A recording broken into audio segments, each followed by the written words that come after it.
Hello, good evening, good day, everybody, and welcome to the Ask Abhijit show. I hope you're all doing great. Before we get into the questions, let me see who all is there on the live chat, and let me greet some of you.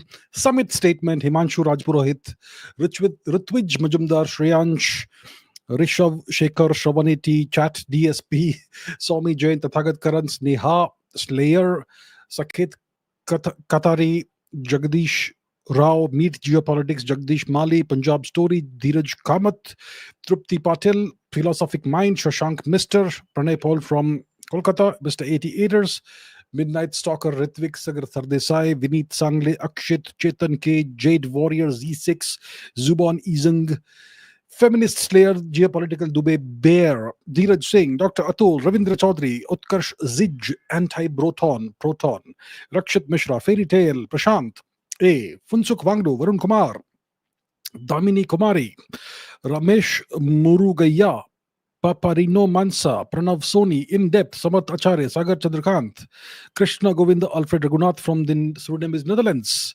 Who else do we have? Krishna, Prakhar Gupta, Saint Crocodile, Baki Hamna, Winter Rangers Wolf, Inquisitive Triangulator, Amisha Mishra, Atharva, and everybody else. All right.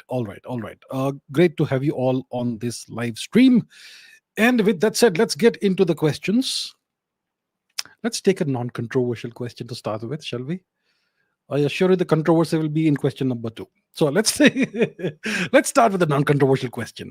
How long and high can a peacock fly? I've never seen a peacock flying high or long in the sky. I hope this is a non-controversial question. I'm sure somebody can create a controversy out of that as well. How long and high can a peacock fly? Look, as a kid, I have seen peacocks on trees. I've seen peacocks on the first floor and second floor of buildings.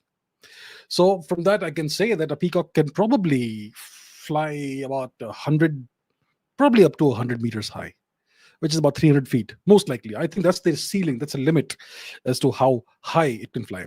And it takes off by jumping with its feet and flapping its wings. And it's a pretty big bird, right? The peacock. It's a magnificently beautiful bird, the national bird of India. It's about 5-6 kilos in weight. Pretty dangerous bird if you're a small animal. I once had a cat who thought that let me go and catch myself a peacock. So he goes after a peacock. And the next thing we know, that he's running the other way and the peacock is after him. So peacocks can be like, they are dinosaurs, aren't they?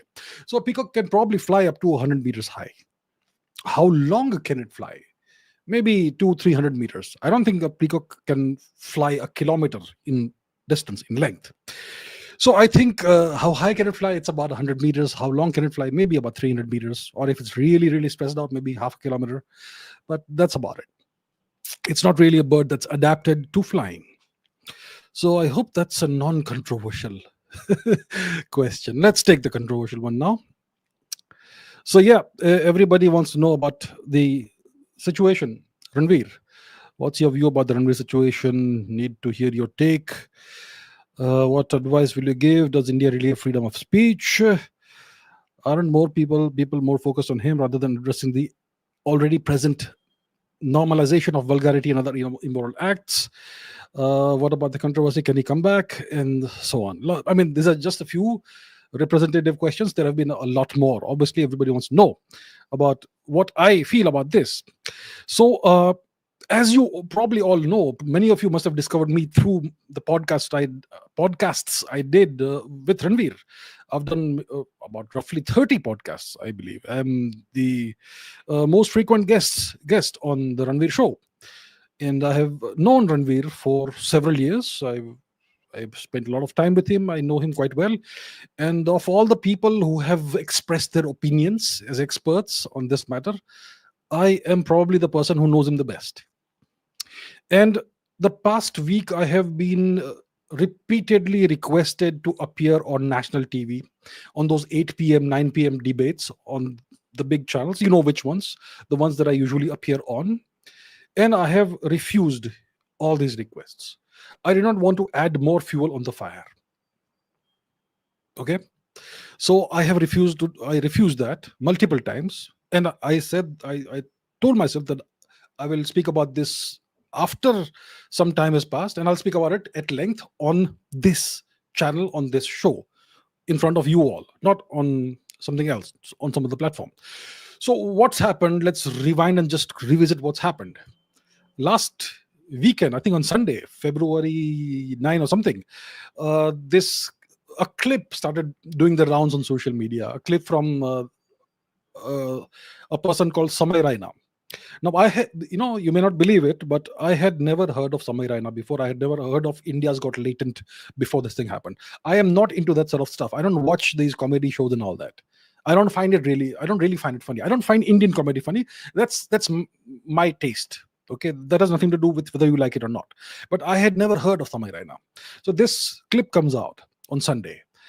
And there is Ranveer, there's Samay Raina, and there are some four other people. There's a lady called Apurva, and there is a guy called Ashish Chanchalani, and there's a Sikh gentleman. And apparently, this show was behind a paywall, so you had to be a paying member of this channel to access the show. So clearly, a paying member of this channel leaked this clip. So in this clip that's leaked, I mean, there's some stuff that the lady says that's terribly crass and objectionable, and then there's the two things that Ranveer says. The first thing he said was he jokingly offered a person 2 crore rupees, and he said, "But you have to do this to me," and something very objectionable. And secondly, he did a what if question about a mom dad scenario, and that's what's really caused the controversy. And once this came out, there's been this witch hunt against him, this lynch mob online. He has been absolutely crucified, and he has been thrown under the bus by lots of people who he hosted on his podcast, which is very nice to see. And I saw this on Monday. This came out probably on Sunday, last Sunday, and I probably saw this on Monday. Today is Saturday, right? So this Monday I'm talking about. Now, what's my reaction to what I saw? I was appalled by what I saw. Okay, I'm saying very honestly. Was what Ranveer said horrible? Yes, it was horrible. Was it atrocious? Yes, it was atrocious. What he said, was it disgusting? It was disgusting. Was it unacceptable? Yes, unacceptable. I am extremely disappointed with what he said, and I am extremely sad that he has landed himself in this situation. And when I saw this, I was wondering, how did Ranveer imagine such a scenario with mom and dad in it, about parents? How do you imagine that? I am at my age, I have never imagined that scenario regarding one's parents, right? So how did he imagine that? And I was really surprised because I know Ranveer quite well. I know he's not a pervert. Ranveer is not a pervert, and he's not a cheap, sleazy person. So how did he imagine this sort of scenario? And then more clips started coming out. One video clip came out from 2015, in which some comedian apparently called Kanan Gill. Apparently, he's a comedian. So it's a clip from 2015 in which Kanan Gill, a comedian, asks this same question to a couple of actors. Okay, and then another clip came out from a YouTube channel called OG Crew, in which a lady called Sammy Walsh, who's an Australian comedian, she asked the same question. And this video is from about late January 25, which is about a couple of weeks before the controversy starts.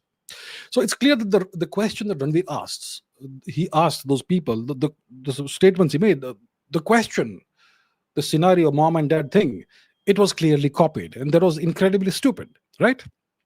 So Ranveer made three mistakes essentially. The first thing is that he went to Samay Raina's show, which I believe I've come to hear has a reputation for vulgarity. Many people would call it vulgar. So first mistake, he went to Samay Raina's show. Second mistake, he made two horrible jokes. And thirdly, one of those jokes involved parents. Because see, in India, there are taboos. Certain things are taboo. You don't speak about that.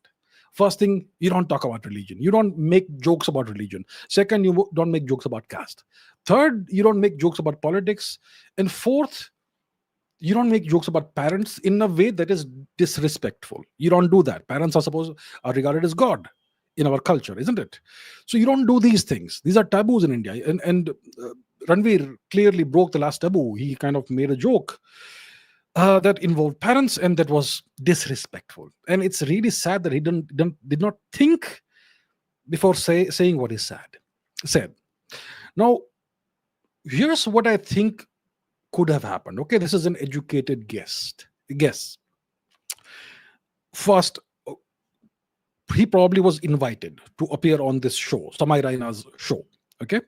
So once this happens, you do your due diligence. So Ranveer's team must have done their due diligence and looked at Samay Raina, and they would have seen that Samay Raina is a highly respected person because he was recently apparently hosted by Shri Amitabh Bachchan ji, India's most legendary actor. Samay Raina was hosted by Amitabh Bachchan ji. So then the team must have concluded that it should be fine to go on Samay Raina's show for Ranveer despite the vulgarity. And that's why they must have accepted the request to appear on this show.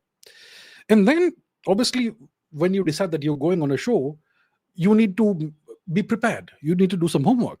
So it's a comedy show. It's a vulgar comedy show. So then Ranveer's team would have researched what kind of jokes are appropriate for a show of this quality.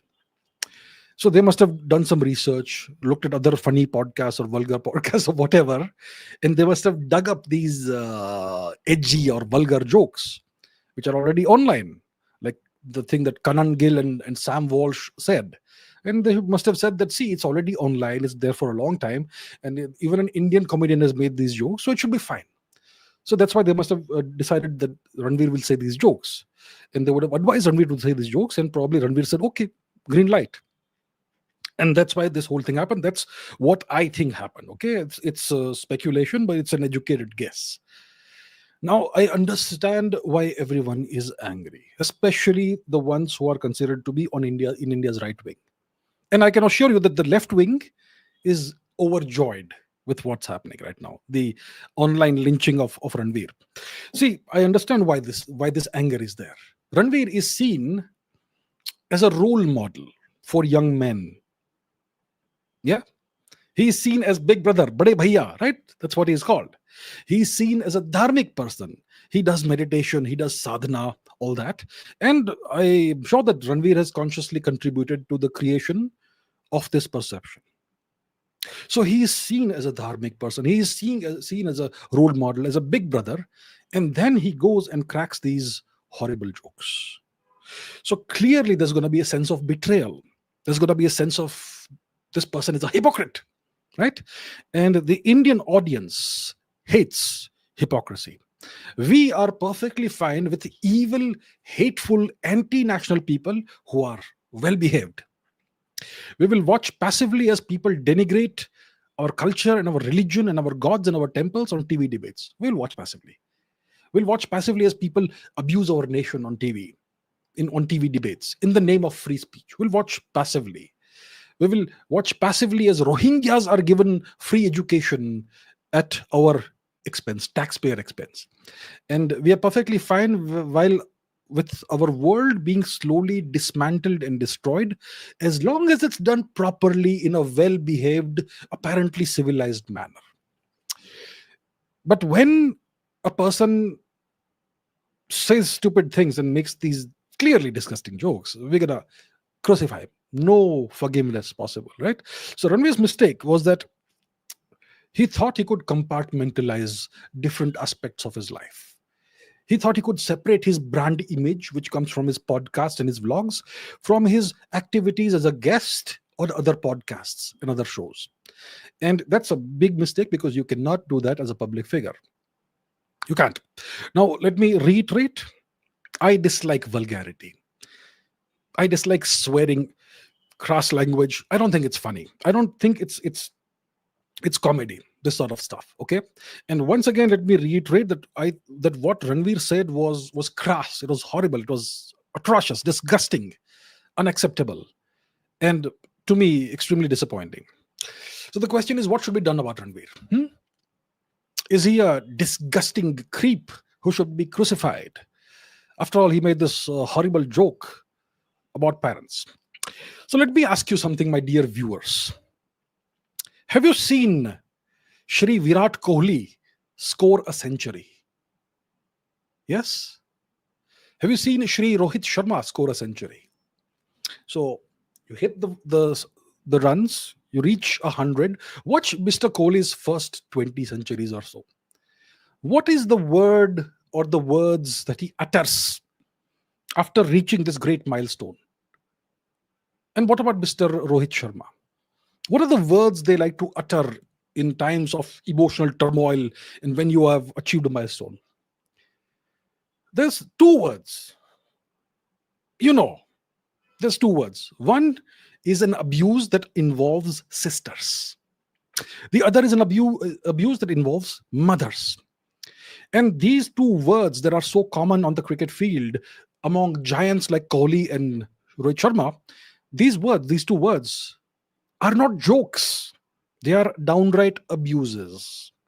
So I would like to ask the people who are hyperventilating about Ranveer, where was uh, your outrage when this has been happening commonly?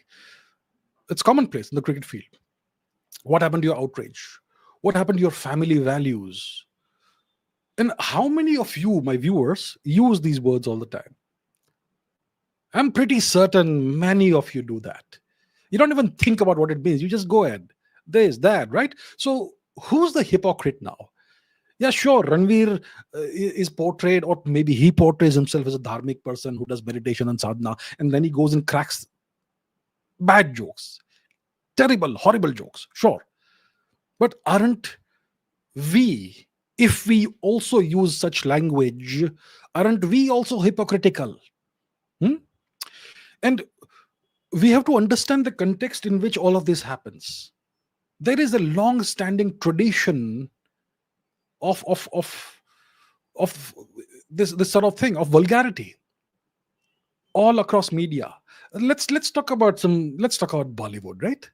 Have you heard the song Ang Se Ang Lagana? Bollywood song. It's a song that people play during holy celebrations. What is the double meaning, the double entendre in Ang Se Ang Lagana? It's the act of copulation, isn't it? Such a terrible thing to talk about on this show, but that's what it is. It's the act of sexual intercourse that is Anga Se Anga Lagana. And people dance to this song, this disgusting, vulgar song in Holi. It's normal. Great actors do that, right? What about Choli Ke Piche? What about D.K. Bose? These are great songs. Everybody plays them. Have nice, right? And these are just some examples. And there are many more such third-rate Bollywood songs. And many of these songs are played on high volume on loudspeakers during Navratri celebrations. And nobody bats an eyelid. So who is the hypocrite here? Is Ranveer a hypocrite, or are we all hypocrites that we don't raise our voice against this? What about cheap movies in Bollywood? Kya cool hai hum? Grand masti, yeah? What about the cheap Bhojpuri songs with their bhabhi jokes? You people don't have a problem with that.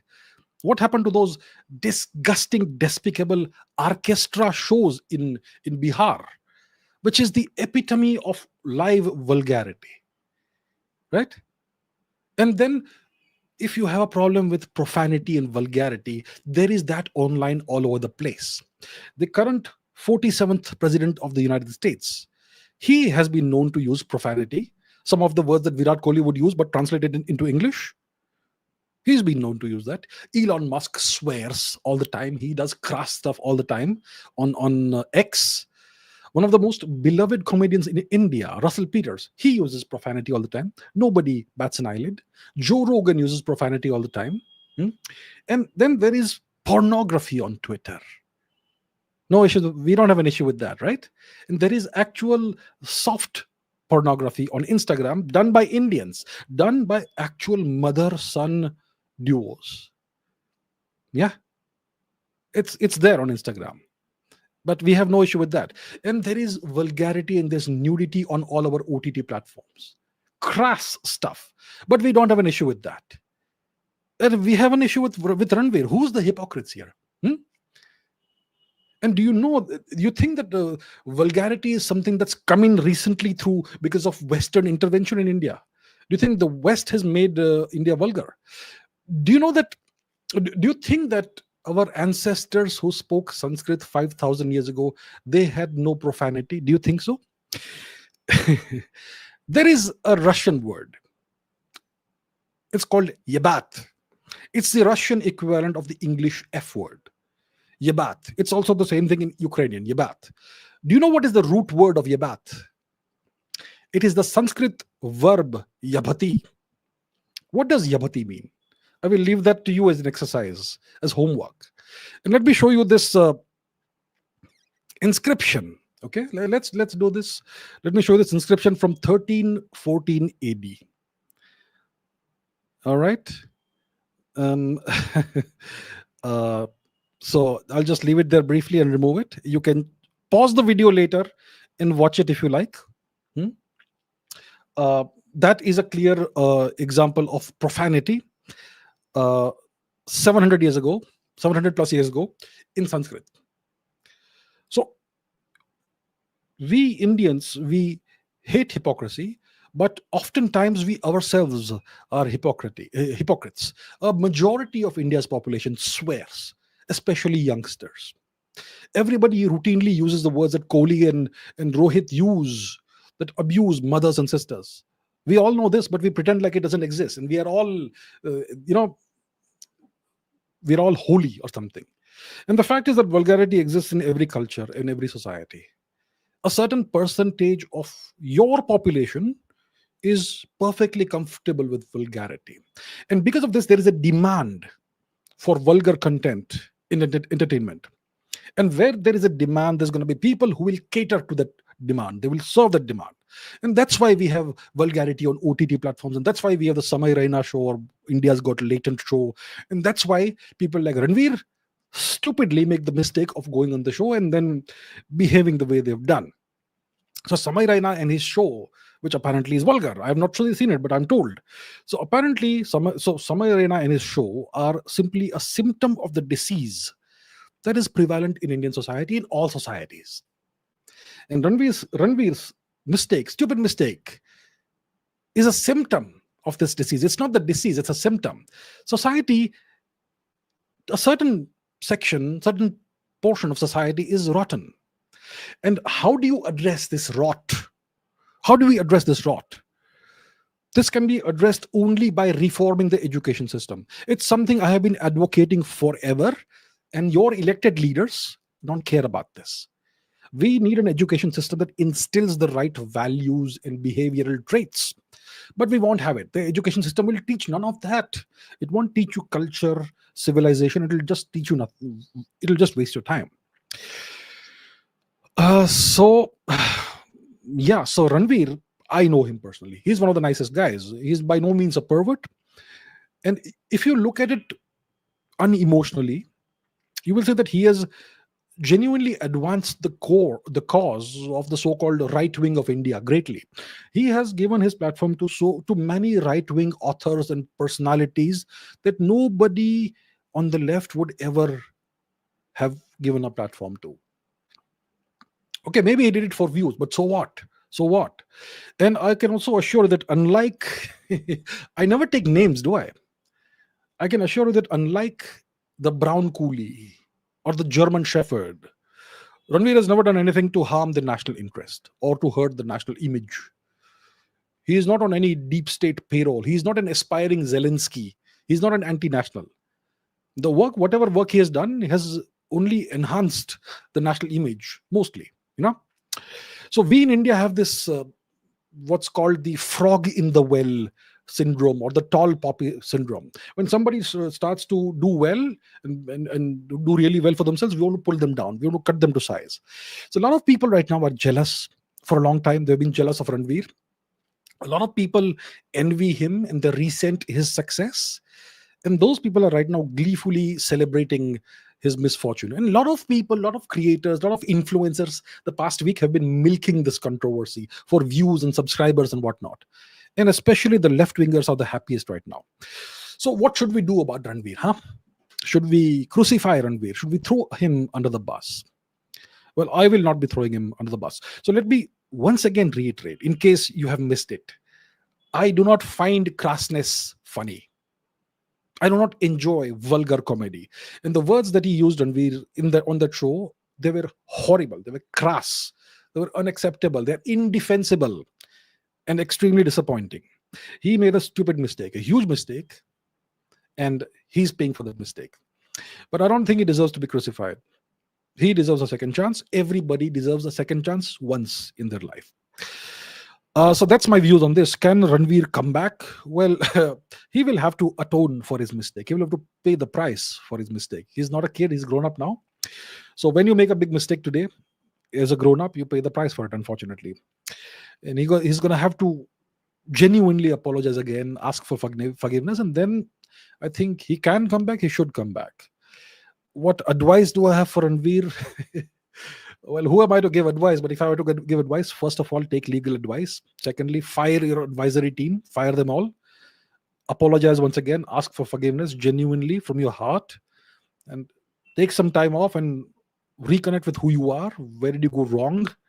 And come back with authenticity. Go international. And if the witch hunt continues, leave the country. Work from somewhere else. That's what I would say about this controversy. Let's see what the live chat is saying right now. Okay. All right. Okay. Fine. All right. Get it.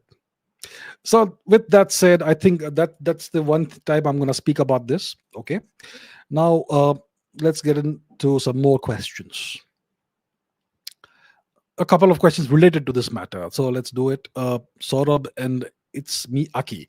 What is freedom of speech and freedom of expression in the true sense, and what are their thresholds as a citizen of India? And people are reacting violently to a joke, very hypocritical. Is this the reason why the main problems in India don't get addressed? Do you think freedom of speech is a myth in India? Do you think we may never have a show that pushes the barrier of comedy limits set by Indian people? What is freedom of speech? It's the right, theoretical right to express yourself and say exactly what you want without censoring yourself in public. That's freedom of speech and freedom of expression in the true sense. What are the limits, the thresholds of freedom of speech in India? I think the constitution and laws put some limits. You cannot offend, you cannot say things against religion, you cannot say things against certain eminent personalities, whoever they are, I will not name them, and other things like that. So there are legal limitations on your freedom of speech, and then there are other restrictions on freedom of speech. So if you say derogatory things against certain religions, you're going to have your head chopped off in India, and the law will do nothing about it. There is that. So there are multiple limitations and limitations and thresholds, or whatever you want to call it, on restrictions on freedom of speech. You can only abuse Hinduism in India. That's perfectly fine. But if you abuse any other religion, you're going to be in deep trouble. So there is that. And look, so it doesn't mean that India is bad and the US, let's say, or Europe is better. EU. In the EU, they are arresting people for social media posts right now. It is like going back to the days of fascism or 1984, the novel, And in the US during Biden's time, you could be banned from Twitter and all social media for having the wrong opinions about politics and the coronavirus and all that. You would have seen my older Ask Abhijit's live streams. Wherever I have mentioned the word COVID or coronavirus, they put a big disclaimer below the video and so on. So there are limitations on freedom of speech everywhere. And at the end of the day, even if a nation theoretically gives you complete freedom of speech, there is no free speech without consequences. You may be allowed to say whatever you want, but it doesn't mean there will be no consequences. So such is the way things are in the world. Why do lots of problems in India do not get addressed? Is it because of lack of freedom of speech? No, it's because of other systemic issues, which we can discuss at in a different way. Okay, Dungar Singh Chauhan says, what are your thoughts on so-called dark humor? What is dark humor? Do you think there should be a limit on what can be joked about? Dark humor is when you joke about things that are typically dark topics, death and depression and things like that, and it's an art form. Dark humor is an art form. Not everybody can do it. Most people mess it up very badly. Let me give you an example of what dark humor is. Have you heard of James Franco? Let me put James Franco's the famous thing on the screen. So this, I'm sure everybody's seen that, right? This little meme thing. The guy is standing on a gallows with the noose around his neck. He's about to be hanged, and he's smiling at the guy next to him and asking, is it your first time?" So that's dark humor. Okay, that's an example of dark humor. Dark humor is also called gallows humor. So it's something similar. Let me put something else. Um, so look, this is an example of gallows humor. Okay, and I better not. The next song is about. See, I mean, this is bordering on what many people would call vulgarity. Once again, if you can see what this is, so I will not delve deep into this. Otherwise, somebody will create an issue with me also. So that's dark humor. Humor about things that many people would not find funny. Humor about dark topics that are uncomfortable to many people, and only some people who have gone through that can probably understand that. That's dark humor. Should there be a limit to what can be joked about? uh, what do I think? Should there be a limit? I think certain things probably it depends on the cultural and social context. In some nations you can't joke about certain things. In some cultures you can't joke about certain things. It's just a cultural thing. Theoretically, well, the world isn't theoretical. The world is a real world thing. In the real world there are complications.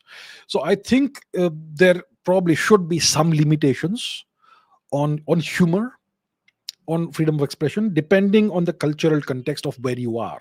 In Indonesia, you can joke about certain things and maybe not about certain things. In Saudi Arabia, you can joke about certain things, probably not about certain things.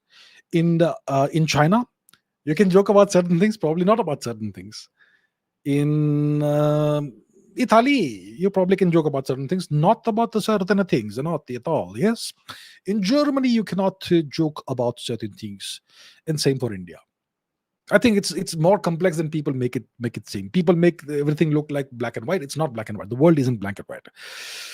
So I think there probably should be some limitations, and every country and every culture can decide what its limitations are and what things are taboo.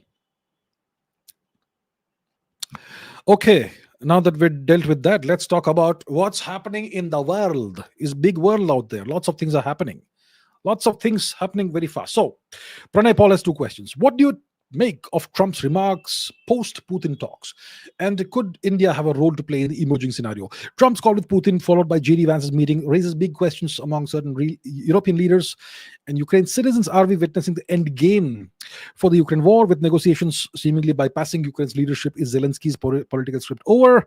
European leaders appear unsettled. What does this shift signal for NATO, the EU, and for global power dynamics? Is the US now openly dictating the terms of Ukraine's fate without even seeking their permission? Okay, what's going on? Yeah. So those of you who have been following this show, the Ask Abhijit show, and this channel since the Ukraine war began, will know exactly what I have been saying consistently throughout. A lot of questions have been raised by viewers, and rightfully so, based on the media reports. Russia is losing. Russia is losing. Ukraine is making great gains. Russia has lost 500,000 soldiers. Russia has lost all its military supplies. Putin has cancer. Putin is dying in 3 months. All kinds of rumors have been spread. And I have been saying one thing consistently: Russia is winning the war. Russia will prevail. And Russia will achieve its objectives. And now, after what we have seen the past week, it is clear that the end game is now being operationalized. The end game of the Ukraine war. The war is ending. And Trump and Putin have agreed over a lengthy phone call to the broad modalities of this end game, but they will then negotiate, their minions will negotiate the details. The Ukraine war is ending. It's going to end exactly as I have been saying since February 2022, with a Russian victory. What are the modalities that I just said? First of all, Russia will keep all of its territorial gains. They took Crimea in 2014. They took Luhansk, Donetsk, and other places, other regions after 2022, and whatever other gains they have made. All the Russian-speaking regions and whatever other territorial gains they've made, those will remain with Russia. The pre-2022 boundaries of Ukraine are now a thing of the past. Ukraine is going to be partitioned. So Russia keeps its territorial gains. That's number one. Secondly, the US has agreed essentially to renounce NATO membership for Ukraine. Ukraine will never become a member of NATO. Third, the US has agreed there will be no further US military aid to Ukraine. Fourth, there's going to be no US troops in Ukraine. Fifth, it's the EU, not the US, that will guarantee Ukraine's security, whatever that means. Okay. Um, and for the US, there's a nice face saver. What's the face saver? Ukraine will provide the US with about $500 billion worth of minerals and rare earths and whatnot. So the US gets its investment back. Ukraine loses territory. Russia achieves everything it wanted to achieve: demilitarization and denazification of Ukraine. Done. Denazification done. Demilitarization, they'll ensure it's done. Okay, so it's essentially a win for Russia. They get everything they want, and the US gets a nice face saver, which looks like a win-win, because they get $500 billion of minerals and rare earths from Ukraine. Ukraine has lost the flower of its demography. All the young men are gone. The economy is devastated. And now what happens? What is next? Next, there's going to be regime change in Kiev. A neutral regime will be placed in Kiev. Right now, who's leading in Kiev? Mr. Zelensky. Mr. Zelensky is the leader of Ukraine. So if Mr. Zelensky is lucky, he will be allowed to relocate to the US somewhere, maybe in the EU, US, wherever, and enjoy whatever billions of dollars he has acquired as a consequence of this terrible, terrible war. If he is lucky. Generally, people aren't that lucky. So we will see about that. So this is a win for Russia, and it's also a face saver for the US. The Europeans, the EU, is insignificant. The US isn't consulting the EU. The US isn't going to take permission from the EU leaders about what happens now. Trump is going to tell them this is what happens. And the EU has to swallow that wholesale.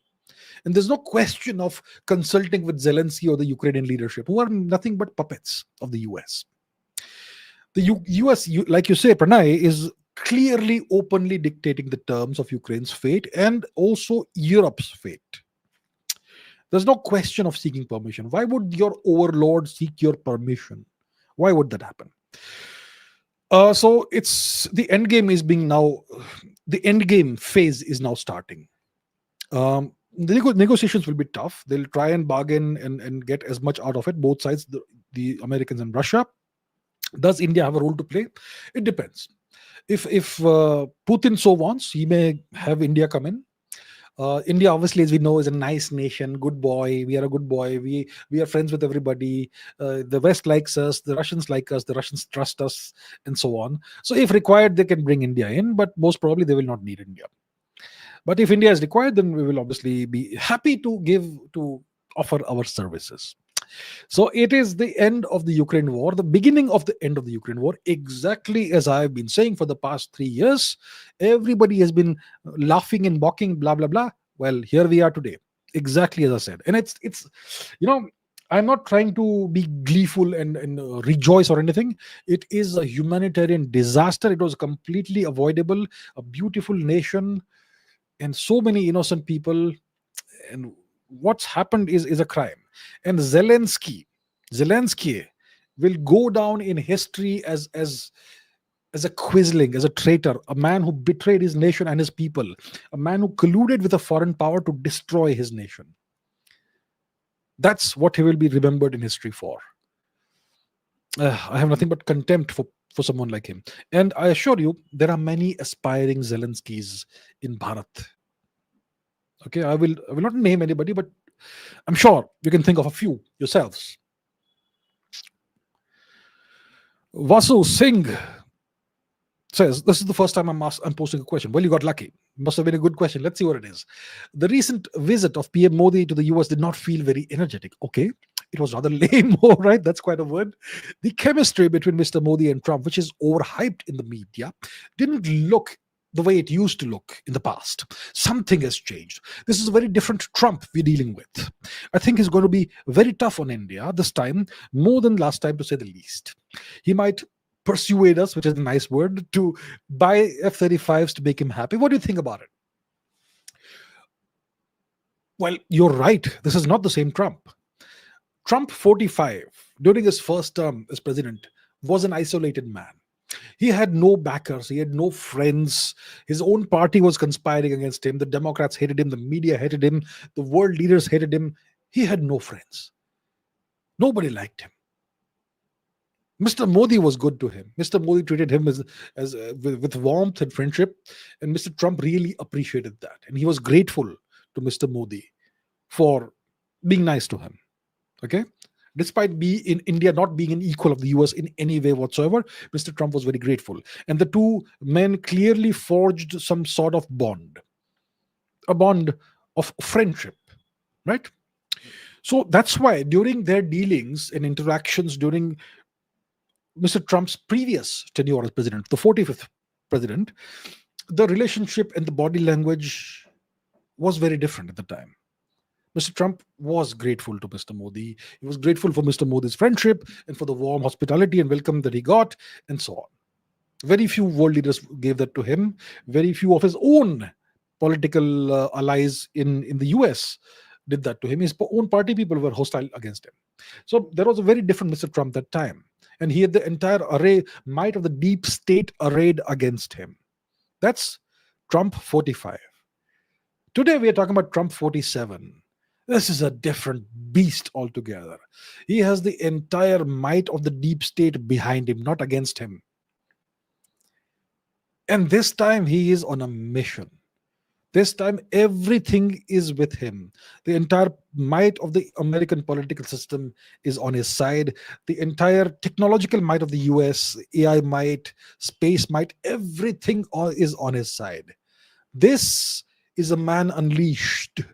And Mr. Trump is on a mission to be the biggest, baddest, greatest president of the US since George Washington, surpassing Abraham Lincoln. That's the mission he is on. And when you're in that mental mode, when you deal with the leader of a nation that is not even 1/10 of your power, the dynamic is going to be very different. It's just going to be visible. That it's well, I'm Indian, right? But just to be completely honest, it's like a mouse dealing with an elephant. The relationship is like that. Okay, we have to be honest with ourselves. We can't delude ourselves. Oh, we are Vishwa Guru, we are superpower in 5 years, sir. What the hell? Be realistic. So that's the thing. Now Trump still likes Modi. He's probably Trump's favorite leader on a personal level. But personal relationships count for nothing in geopolitics. You may be the best of friends, but when you are the leaders of two countries and you're negotiating, you negotiate with your full might. And when the US negotiates with its full might, well, there's nothing India can do about it but say, yes, sir. So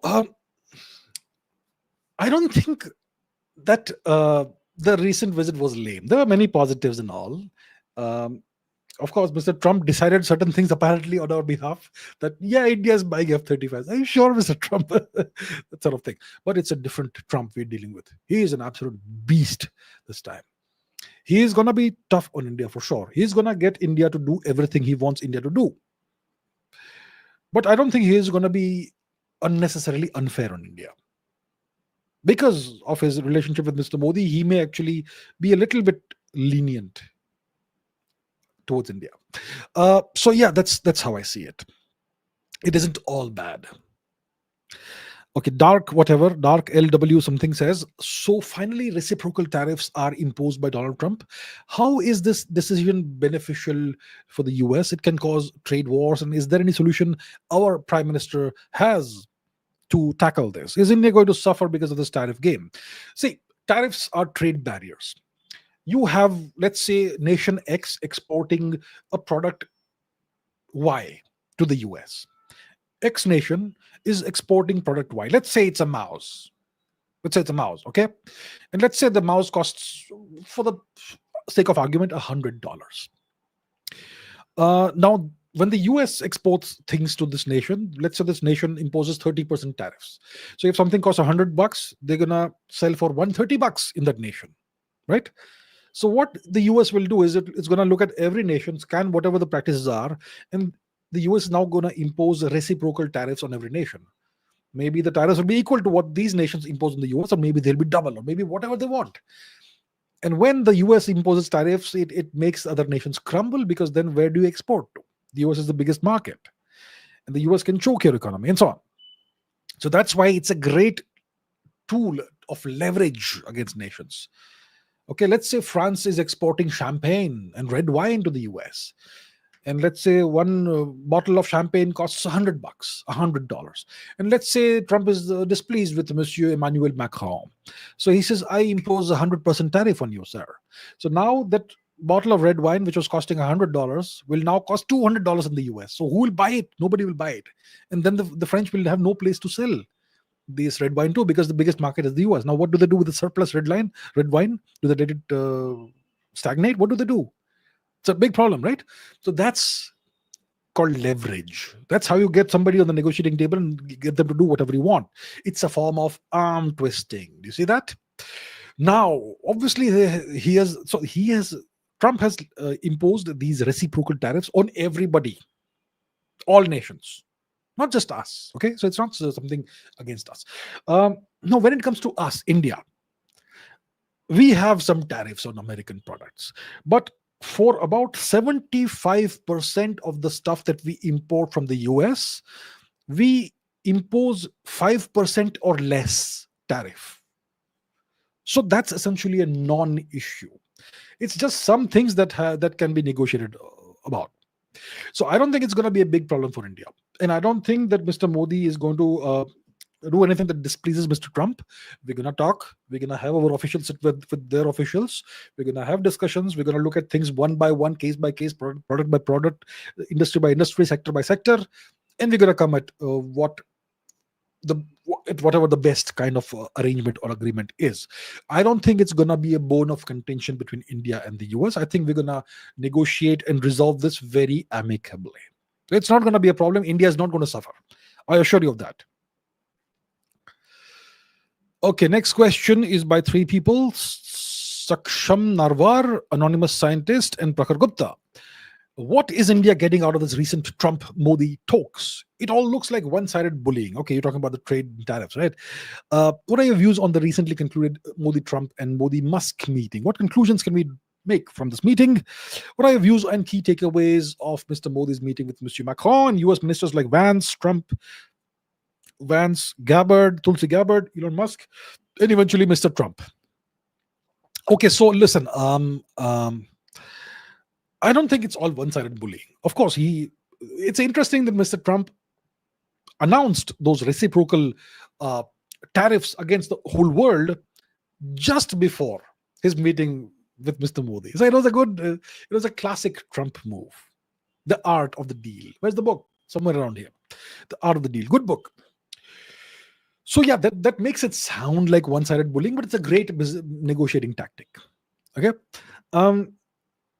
Now, I will not deal with Mr. Modi's meeting with Mr. Macron here, but he met with Vice President Vance. Very nice meeting. Mr. Vance has an Indian family, right? His wife is Indian, kids are half Indian. So that's a nice connection to have.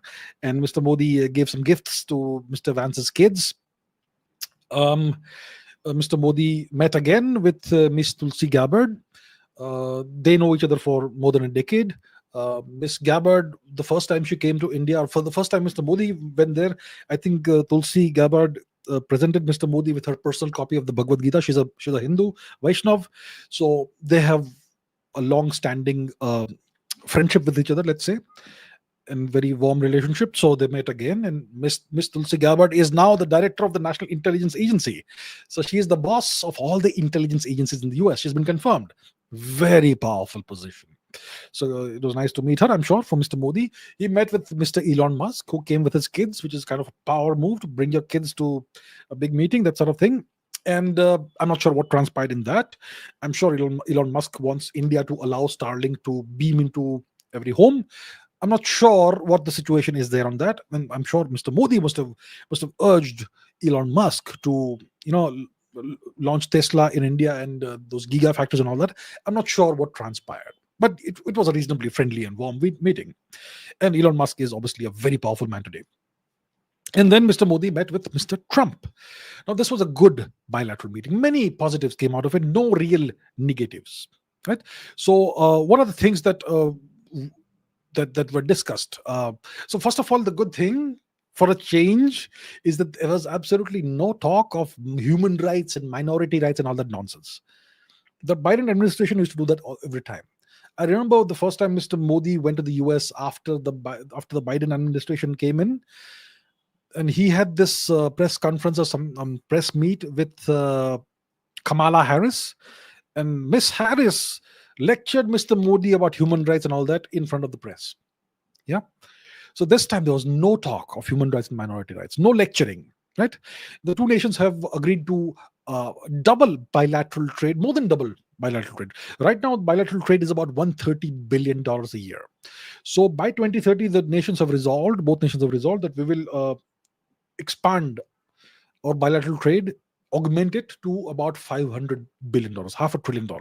So that's the objective, and we're going to work towards that. So that's a very positive outlook. Uh, Obviously, they've discussed addressing trade imbalances. India will now procure more oil and gas from the US. Yeah, there is a talk of defense cooperation and purchases. We're purchasing the Striker thing and some other stuff. There's a new 10-year framework for what we call the major defense partnership between the two nations.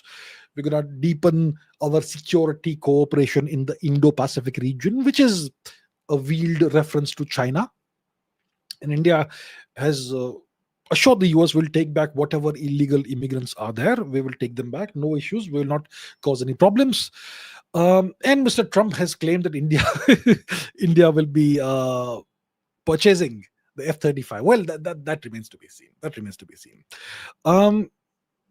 So that's the deal right now. Okay. So I think it was a very positive meeting. And I see that this visit of Mr. Modi to the US, it was essentially a reconnection with Mr. Trump. It's about reconnecting, reviewing where we stand today, and agreeing on what needs to be done. And then the two nations will get to work. So this is just the beginning. And I think the next 4 years, India-US relations could reach the pinnacle, the greatest they have ever been. Mr. Modi and Mr. Trump, imagine them dancing hand in hand. That sort of thing could happen. How good it will be for India, we'll have to see, but the relations could be really good the next 4 years or so. Okay, this had to be asked. McLevin, Ashish Karnashish, and Pranay Paul. Some journalists asked Donald Trump about the deep state and Soros Jr.'s involvement in Bangladesh. Trump said, I leave Bangladesh to PM Modi. What are my views about this? When Trump was asked about Bangladesh, he said a very curious thing. He said, India has been handling them for hundreds of years. Bangladesh is barely half a century old. What are the implications of that quote?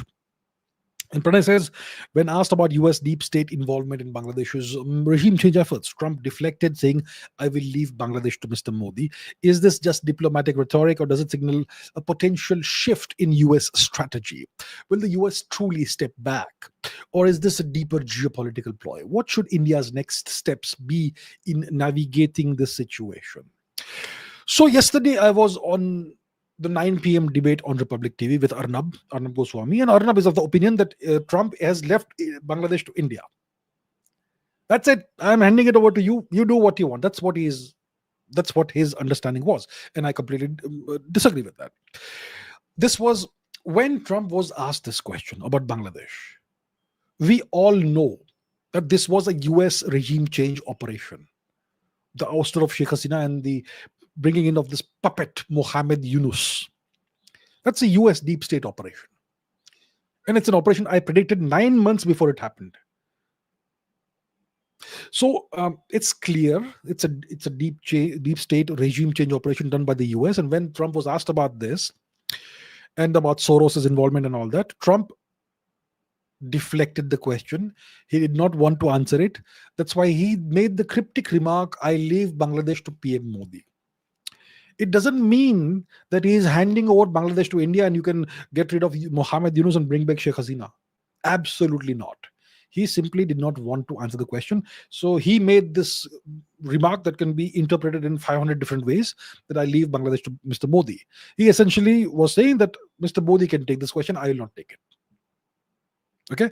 Now, what is the deal with Bangladesh? Is Trump going to reverse the regime change operation in Bangladesh? Is he going to bring Sheikh Hasina back? What about that? We have to understand this using the dynamics of leverage and geopolitical power equations. Okay. See, Trump is concerned about two nations, justifiably concerned about the two nearest peer rivals of the US, Russia and China. Russia is a military near superpower. China is an economic near superpower. Okay. So Trump is justifiably concerned about these two nations, his big rivals. And he's going to focus most of his energy on his engagement and his dealings with these two powers.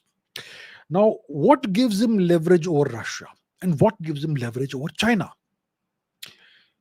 The two things that give Trump leverage over Russia are having Europe under control and having India under control. Right? Now, the US owns the EU and NATO. So all the European nations essentially are non-sovereign nations who are owned by the US. So it is completely under US control. They can't do a thing against him. India is a sovereign nation. So Trump needs leverage against India. So if he has leverage over the EU and India, it gives Trump leverage over Russia because Russia has very few friends. India is one of the few friends Russia has. When it comes to China wants to deal with Europe. China wants to export to the EU market and the US market. There is a trade war going on, so China can't now export profitably to the US, and EU will do the same thing. So they can't even export to the EU. So China now needs to export to India. That's why they're trying to be friends with us now for the past year or so, past few months. But if India is under control by the US or if India is on the American side, then that also becomes a huge problem for China. China gets isolated. So it is very important for Trump to have leverage over India. What is leverage? Leverage is pressure points and pain points, different ways of applying pain if required. So what leverage does Mr. Trump have against India? Let's go to the map. We haven't opened the map today. Where's the map? Let's bring the map in. Where's the map? Here is map, yes. So here's the map. Now the geography will show us the leverage points that Mr. Trump has vis-a-vis India. The first leverage, obviously, that he has is his reciprocal tariffs, which we discussed. The other leverages are, the first leverage is Pakistan, West Pakistan, which is a US vassal. The word I have popularized globally. Pakistan, West Pakistan is a US vassal. So that's a pressure point, a leverage point against India. They can leverage it anytime against India to put pressure on India. Another pressure point or leverage point is Bangladesh, East Pakistan. They own it now. They own the government. They have done the regime change. Why will they give it up? Third, the Americans of Afghanistan. The Taliban receives a stipend, a weekly stipend in cash from the US, from between $40 to $100 million a week. So Taliban is a US vassal. Why would they give it up? Right? Then there is Bhutan. Now, Starlink has been operationalized in Bhutan. So that can be used as a pressure point against India, as leverage against India. Then there is the whole situation in Burma, which has spilled over into Manipur and been a complete disaster. It is not a law and order situation in Manipur. It is a geopolitical situation. Just like Kashmir in the 90s was not an internal law and order issue. It was terrorism coming from Pakistan. It was a geopolitical matter. Similarly, what's happening in Manipur is the same thing. So all of this is being done by the US. Manipur, the disaster, is a deep state for creation. Okay. And these are some of the pressure points, leverage points they have against India. Then There are certain, allegedly, some political parties within India that the US allegedly has influence or control over, allegedly. That's leverage. There are many aspiring Zelenskys in India. I think we know that. Then there are all these Christian missionary organizations in India. These are leverage points. There are NGOs, there are activists, there are journalists, there are professors and academics. All these are different kinds of leverages that the US has over India, right? So my question is, if you have all this leverage that that can help you pressurize India so that India will do what you want, why would you give it up? Why would you give it up? So, do you think really that Trump will give up whatever they've achieved in Bangladesh? He has gone after the deep state. He has dismantled US aid, sure, but he has gone after the deep state, which affected him. He has not said a thing against the deep state's operations outside of the US. He dismantled the US aid, right? Does it mean that money can no longer flow into Bangladesh or Pakistan or to various Zelenskys in India? Do you think so? What is the National Endowment for Democracy? What is a Freedom House? What is the National Democratic Institute? What is What is Ford Foundation? What's the Rockefeller Foundation? What is Open Society founded by George Soros? What is the MacArthur Foundation? What's the Gates Foundation? What's Oxfam, which is a UK-based organization? I can give you 100 more names like these. All these organizations do exactly what USAID was doing. So they have only shut down USAID because USAID was interfering against Trump, was acting against Trump, and funding various media outlets and all that, which were anti-Trump and anti-Republicans. So that's why they've shut that down. But they are not shutting anything else down. So the long and the short of my answer is that the US will not give up its leverage, the leverage they've built in Bangladesh by carrying out a regime change operation. Absolutely not. So whoever believes, whoever imagines that Trump is leaving Bangladesh to India is gravely mistaken. He just did not want to answer the question. That's all it was. Vikram Geopolitical says, I found it extremely hilarious how Trump blamed the accent of Indian and Afghan reporters when asked about Khalistani separatism and Afghan issues. He easily understood other questions from Indian journalists, which he liked during the press conference. Well, Trump is a very intelligent man. He's a very shrewd person. If he doesn't want to answer some questions, he will find the right pretext. So clearly, he could understand the questions asked by lots of Indian reporters who all have the same accent. But someone asks about Khalistan, he doesn't want to answer that. So he said, I don't understand a word of what you're saying. And an Afghan person, the Afghans have a similar accent as Indians, being subcontinental. So yeah, he deflected a question from an Afghan reporter as well. So yeah, don't answer inconvenient questions.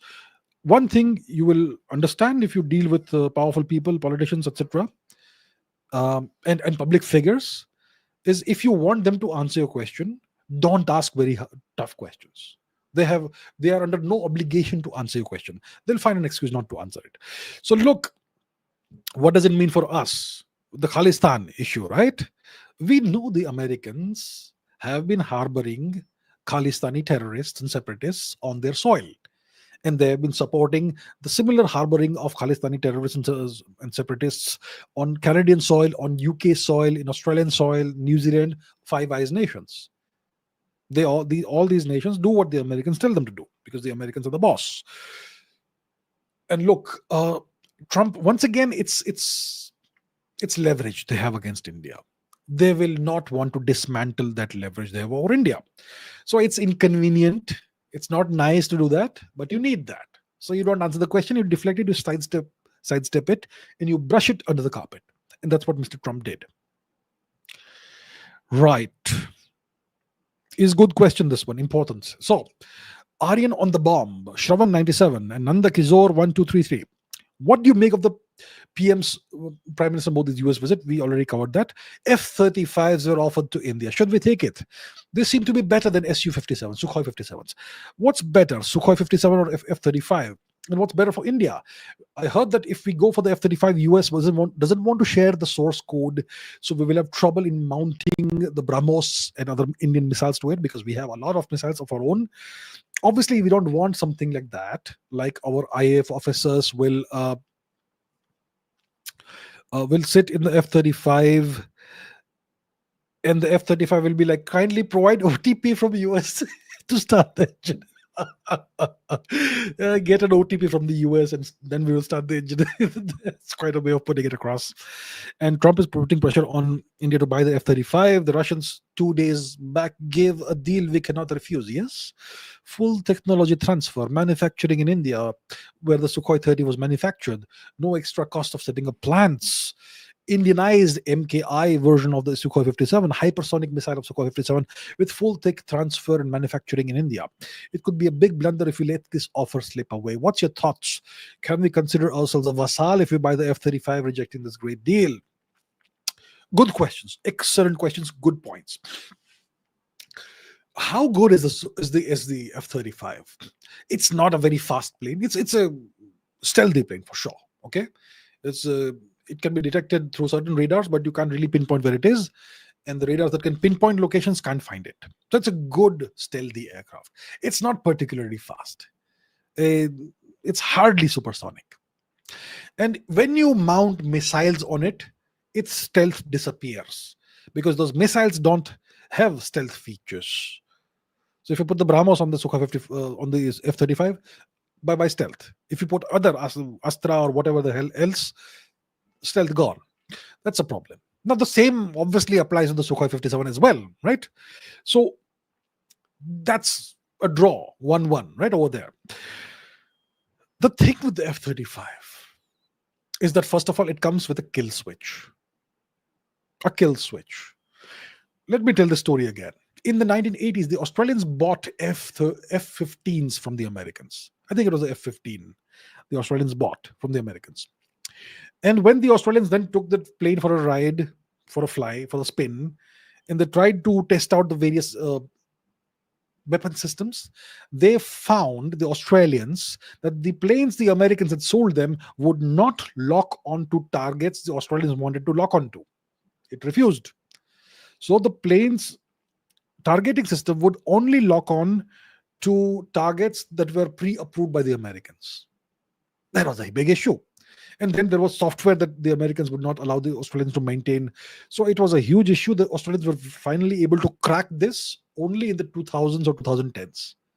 How many decades did they waste like this with a useless plane? Now the Americans, if they gave us the F-35, there's going to be all kinds of such issues. They can 100%, they'll be able to remotely disable the plane if they feel like it. The software will not be able to maintain it. It is extremely expensive to maintain this plane. It's extremely expensive to fly it. You know how much it costs per hour of flight? Very expensive. Spare parts are expensive. They can shut down spare parts if they like. They can shut down spares if they like. All kinds of issues. Right now, we have the Tejas fighter plane, which is stalled because the Americans are not supplying us with the engines. Right? We already see what dependency on the US does to us. Now we want to buy a whole aircraft. And that too, the price point is ridiculous, more than $100 million per piece. I mean, what are you doing, bro? So, and then you have to also sign all kinds of agreements that open up your spectrum, your airwaves to the Americans. And they'll be inspecting it on a regular basis, all kinds of intrusive things you have to agree to when it comes to the F-35. When it comes to Sukhoi 57, absolutely nothing. So I'm not sure on balance which is the better aircraft. But with the Sukhoi 57, we know the Russians won't remotely disable it. They won't block any spares. They won't force you to sign all kinds of intrusive agreements that allow them to essentially penetrate your security and defense installations. None of that. We know the Russian track record. We know how they have been with us for decades. At least that much we can trust. We know, because we have been dealing with them since the 20th century. So I think if the Russians are offering that they will have India set up production lines of the Sukhoi 57 in India, and let's say they offer full technology transfer, then we should set it up over here, and we should crank out a couple of hundred of these or 300 of these, or whatever is a good number, in the wisdom of the army and their and its leadership, air force and its leadership. Let them decide. So that way we'll have full control over the system. And technology transfer is obviously very welcome, especially if we get the jet engine tech transfer as well. Obviously it'll cost money. Pay the money, please pay the money and get the tech. So I would say, if you consider all of these factors, it's a no-brainer. We should go for the Sukhoi 57. Trump obviously wants us to buy it, the F-35. Well, you can't force us to buy that. It's not a good deal for us. It's actually a terrible deal for us. So we'll have to placate him by buying something else or whatever. We'll buy some, maybe more Chinooks or more Apaches or more Poseidon aircraft or whatever. But we should not buy the F-35. Please, good God, please don't do that. All right. Sauraj and McLovin say, why did Starlink start operating in Bhutan? Bhutan is a small, poor, sparsely populated country, but some kind of talks are going on between India and Bhutan. The area is highly sensitive for India. What implications will Starlink have on Bhutan and India? What are the objectives of Starlink for the US? Starlink has been launched in Bhutan, right between India and Chinese occupied Tibet. By now, we have understood that our government priority is punishing comedians or national security. But why isn't China doing anything about this? Do they have some technology that interferes with the Starlink network? Map. We need to unleash the map to understand this matter. Let's have the map on the screen. Yes, and we zoom in, and we're talking about this small nation over here, Bhutan. Very important for us. We have excellent relations with Bhutan. Bhutan is our protectorate. We are responsible for the security and territorial integrity of Bhutan. Okay, it is our responsibility. We have agreed to this. So Bhutan is our responsibility. It's our protectorate. It is under our protection. And now, this past week, when all this was going on, Elon Musk tweeted that Starlink is now operational in Bhutan. So that is what has happened. So look at the geographical location. It's between India and Tibet, between the far eastern part of India, Assam and Tibet. That's where Bhutan is. Okay, now we understand the geography. Let's come here. So what does Starlink mean for the US? And how does Starlink contribute to US geopolitical objectives? Right, that's the question. Starlink is a constellation of satellites in low Earth orbit. They cover large parts of the Earth's surface at any given point in time, and they beam broadband internet, reasonably low latency broadband internet, to various parts of the world. Elon Musk says that's what Starlink beams are switched off over India. Okay, there's no way of knowing if he's telling the truth or lying, but okay. And I can assure you, I guarantee this, these Starlink satellites, the thousands of these satellites that are in orbit around the Earth, these satellites will also have surveillance capabilities, real-time surveillance capabilities. I'm sure they have cameras and other equipment, instruments, that LIDAR, whatever, that can give the US real-time 24/7 surveillance of any country they want in high resolution. So maybe if I'm holding a phone, they'll be able to, if I'm out there, wherever, they'll be able to see that this guy is holding a phone. If I have this time visible on the phone, then even that may be visible. Who knows? That's how good it may be. It's definitely going to have surveillance capabilities. They'll be able to surveil individuals if they want to in real time. So Starlink is very important for the US. And why have they operationalized it over Bhutan? Well, One reason could be that they want to interfere with India's ability to protect Bhutan, and maybe they have some assets in Bhutan. Local Zelenskys, and if something happens, they want to give uh, you know reliable internet coverage to those Zelenskys. That's one possible explanation. Another explanation is that maybe India and the US are working together. That's another explanation we can consider. We are doing a theoretical exercise here. So maybe India and the US are working together, and the Chinese, we know, have territorial aspirations over every nation, and they want to bite at pieces of Bhutanese territory as well, Chinese. So maybe it is to counter the Chinese that this has happened, and maybe it's to counter India as well as China.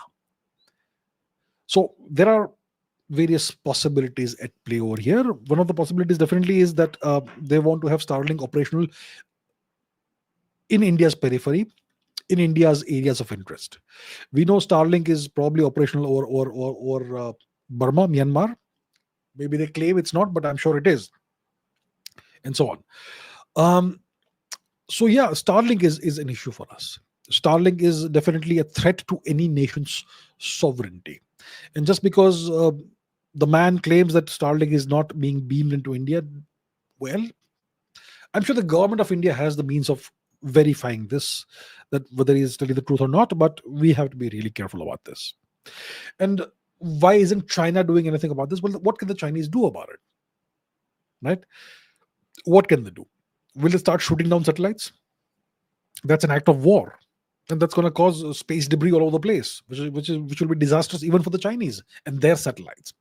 So it's not an option, and they haven't even launched an official protest because they don't own Bhutan, first of all. So the Chinese are also warily waiting and watching. Vikramaditya Rathore 97 says, will these coming 4 years be the biggest test of our diplomacy? PM Modi and Mr. Trump have finalized deals in which India purchases F-35 fighter jets, automobiles, oil and gas in the US. While it's good to have different options in countries providing us with essential goods, how will we be able to manage relations with Russia and China? It will be difficult to purchase military goods as well as energy from both US and Russia simultaneously. The next 4 years are going to be very interesting, and they're going to be pretty difficult for India.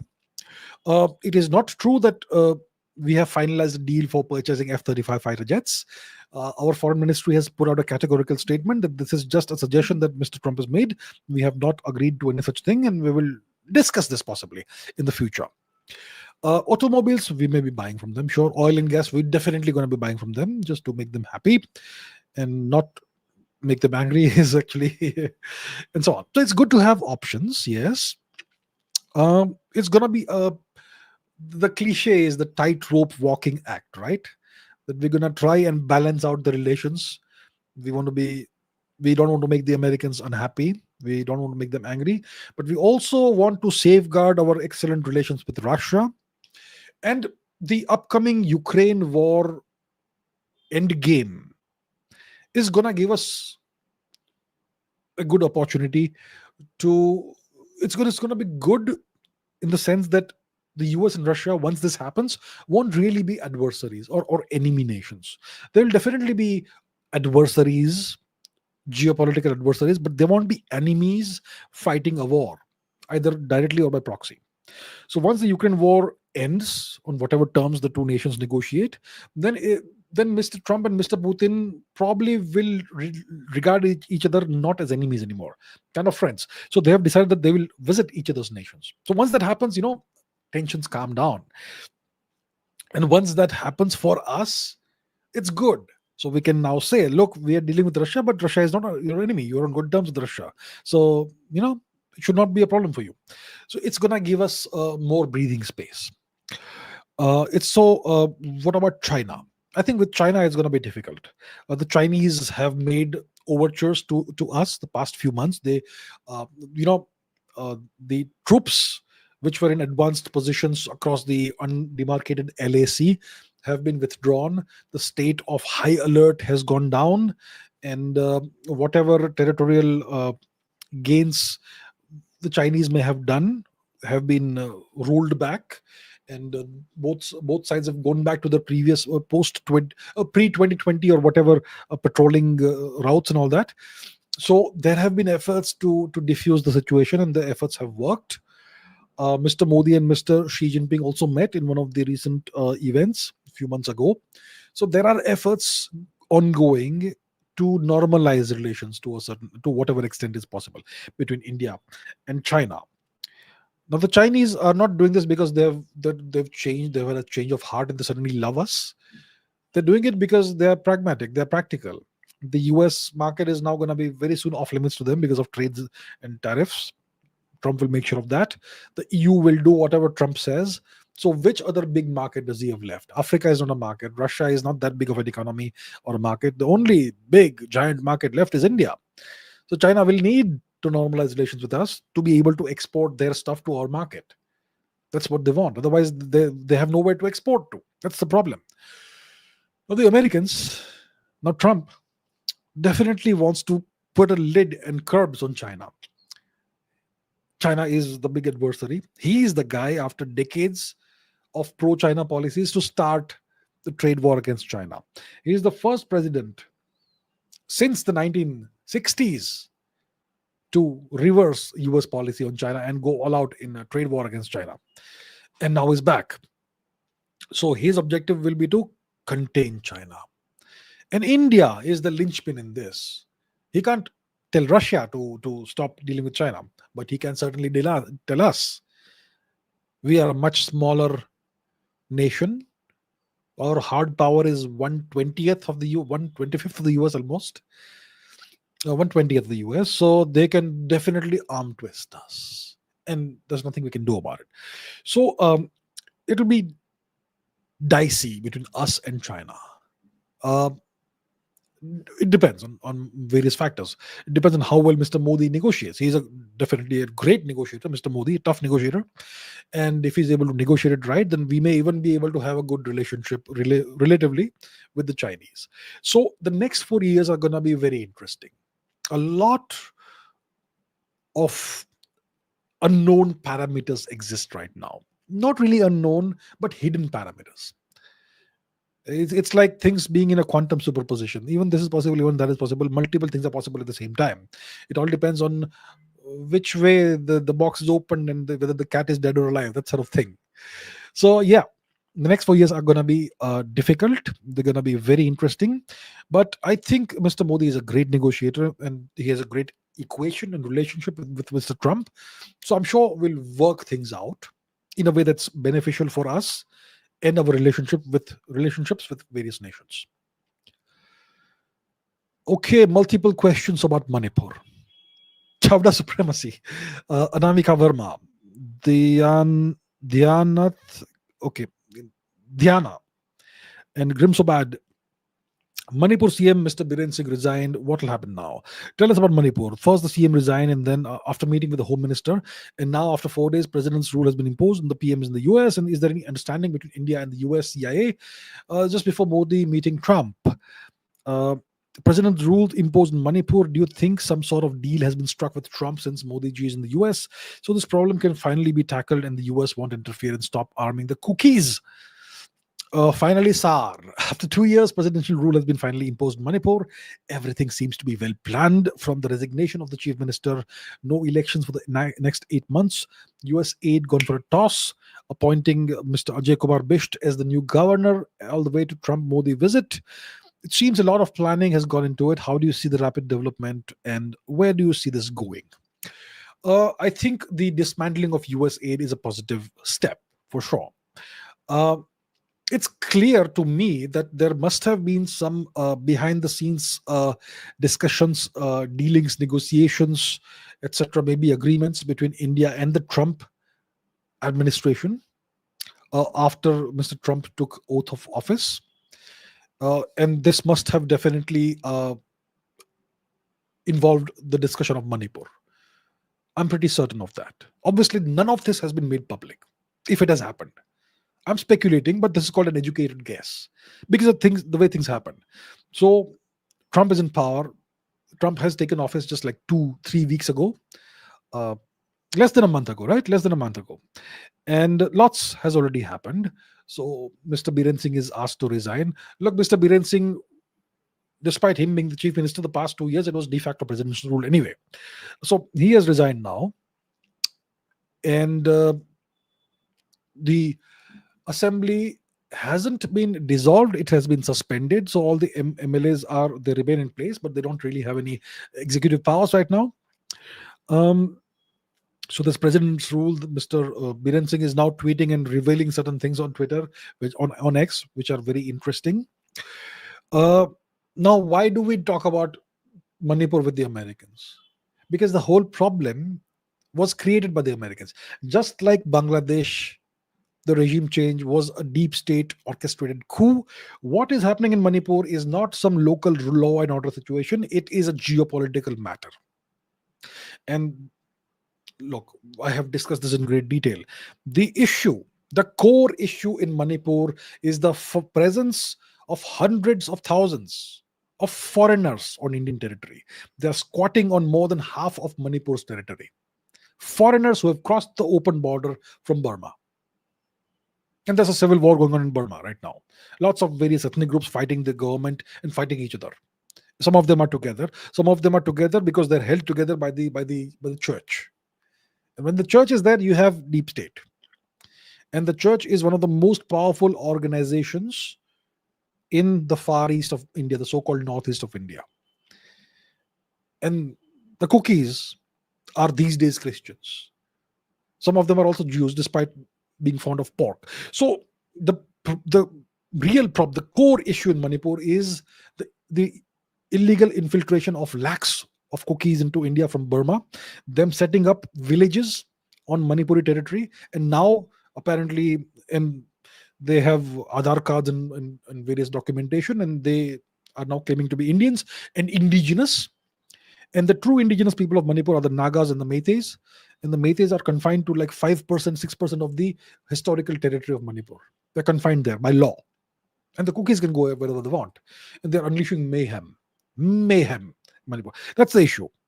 And where does the endless supply of arms and ammunition come from? For the cookies. Right? And Mizoram is a big factor in this. Allegedly, many significant percentage of the illegal infiltrators is allegedly being brought in from Mizoram and then being pushed into Manipur allegedly. So Mizoram is also a big issue. And all of this, behind all of this, you have whatever you want to call it, the deep state, the CIA, it's the US establishment. And this is, the objective is to create an artificial Christian nation out of parts of India, Manipur, Mizoram, out of parts of Burma, and out of parts of Bangladesh. And Sheikh Hasina had revealed this. She had revealed this many months before she was ousted. So when a prime minister makes this disclosure, you got to take it seriously. And what we see on the ground is exactly that happening. The attempt to create an artificial Christian nation, cookie land for Christ. And these cookies, they don't even have any allegiance to Burma. That's the deal. So that's why if you want to resolve the issue or start resolving the issue, you have to negotiate with the Americans. So what's going to happen now is the question, right? Where do I see this going? I'm not sure right now. Like when you have leverage over a nation, you don't give it up. Manipur is such a big pain point for India right now. Our people are suffering, Indian citizens, right? It's a huge blot, so to say, on the record of the Modi government, clearly. So it's a huge, very powerful leverage they have over us. They can squeeze us anytime they want by ratcheting up the violence in Manipur if they want to. I mean, the capital of Manipur, imagine the capital city of a state is bombed by drones, by terrorists, by foreign terrorists. That's what happened. What's been happening in Manipur. So I think it will be, I'll be surprised if the Americans give up whatever leverage they have over Manipur. And even if they give it up and we start fixing the issue, we'll have to deport lakhs of foreign infiltrators from Manipur. Then we will have to do CA kind of thing and establish exactly who are the indigenous people and who are the illegal infiltrators and descendants of illegal infiltrators. It's going to be a long process. This fixing this mess that goes back a century and a half is going to take at least 20 years. And those 20 years are going to be painful for Manipur. So, yeah, it would be nice to have a very quick resolution of the problem. But the core problem is that lakhs of foreigners have taken over Manipur territory, Indian territory. And another Indian state is allegedly helping these alleged infiltrators, allegedly. So these are deep rooted issues. And clearly there have been intelligence failures on our part. And the roots of the issues go back to the British times. And post-independence, we continued the practice of bringing in illegal cookies into India and settling them only in Manipur. So a lot of people are culpable in this, but the end result is that Manipur suffers. The indigenous natives of Manipur suffer. And there were clashes between the Nagas and the cookies in the 1990s. It was a civil war kind of situation. And clearly the government of India and successive governments learned nothing from that. And now you have a state of siege. A state of siege, a civil war kind of situation again. So I don't see any immediate or quick resolution of the problem. If we start addressing the problem now, it may take at least 10-20 years. Okay, Pranay Paul says, what's your view on President Trump's comment about Palestinians being permanently relocated to Jordan and Egypt and the implications it might have on the ongoing conflict in Gaza? Will the US really capture Gaza as they suggested? The Americans will do whatever they want. And if this is done, what Trump is suggesting, that's a permanent resolution to the Gaza issue. You take the Gazans out of Gaza, distribute them across various countries, Egypt, Jordan, some in Saudi Arabia, some in UAE, the rest in Indonesia. Gaza is empty of Gazans, of the people. And then you can redevelop it and build casinos and whatnot you want and make it a holiday spot. Trump is eminently capable of making this happen. And he wants to make this happen. And Netanyahu is on board with this plan. So what happens now? The Israeli armed forces, IDF, will now, what's a decent term to use? Sanitize. Is sanitize a good word to use? They will sanitize Gaza, which means they will tackle, let's say, address, neutralize the terrorists, Hamas, and then they will evict the locals, and they will be shipped off to these various countries. And that will be the end of it. And apparently nations like Egypt, Jordan, and other nations have agreed to absorb various numbers of Gaza residents. So I think it's going to happen. It's going to happen. I don't think there's going to be too much opposition to this. As long as the people of Gaza get to live in better places and live a peaceful life, I don't think anybody will be upset with this sort of solution to the matter. So it looks like it's going to happen. And it looks like it could be a viable solution, long-term permanent solution to this issue, the Gaza issue. Hatim Lokhanwala says, do the BRICS nations have the ability to build or create their own currency? Because during the bilateral meeting between PM Modi and President Trump, Mr. Trump said they would impose 100% tariffs on BRICS nations if they try to mess with the dollar and try to mess with the hegemony of the US dollar. What's going to happen, right? I think it's, I don't see a BRICS currency happening anytime soon. First of all, India has made it very clear that we are not interested in a BRICS currency. And if a BRICS currency happens, we will not be part of it. So if India is not part of it, then what? It's only China and Russia that's left, right? And the other nations aren't that important, or economies of any size compared to, let's say, India. So without India participating in a BRICS currency, BRICS currency can't really work. And I don't think it makes sense to have a BRICS currency right now. What the BRICS nations are doing right now is they are prioritizing trade in local currencies, rupee ruble trade, ruble yuan trade, yuan rupee, and whatever else, dirham, ruble, whatever, that sort of thing. So that I think is a much better viable option as opposed to creating a BRICS currency. And Trump is very anti-BRICS. He sees BRICS as a threat to the US dollar. He sees it as a threat to the hegemony of the US dollar, and will he obviously will not support that. So I don't think it makes sense for us to to try and displease him. So I don't think a BRICS currency is coming anytime soon. Jagdish Mali says, is there ever a possibility of a world government, given the US potentially reaching hyperpower status from being a superpower and the rapidly changing geopolitical scenario? A world government.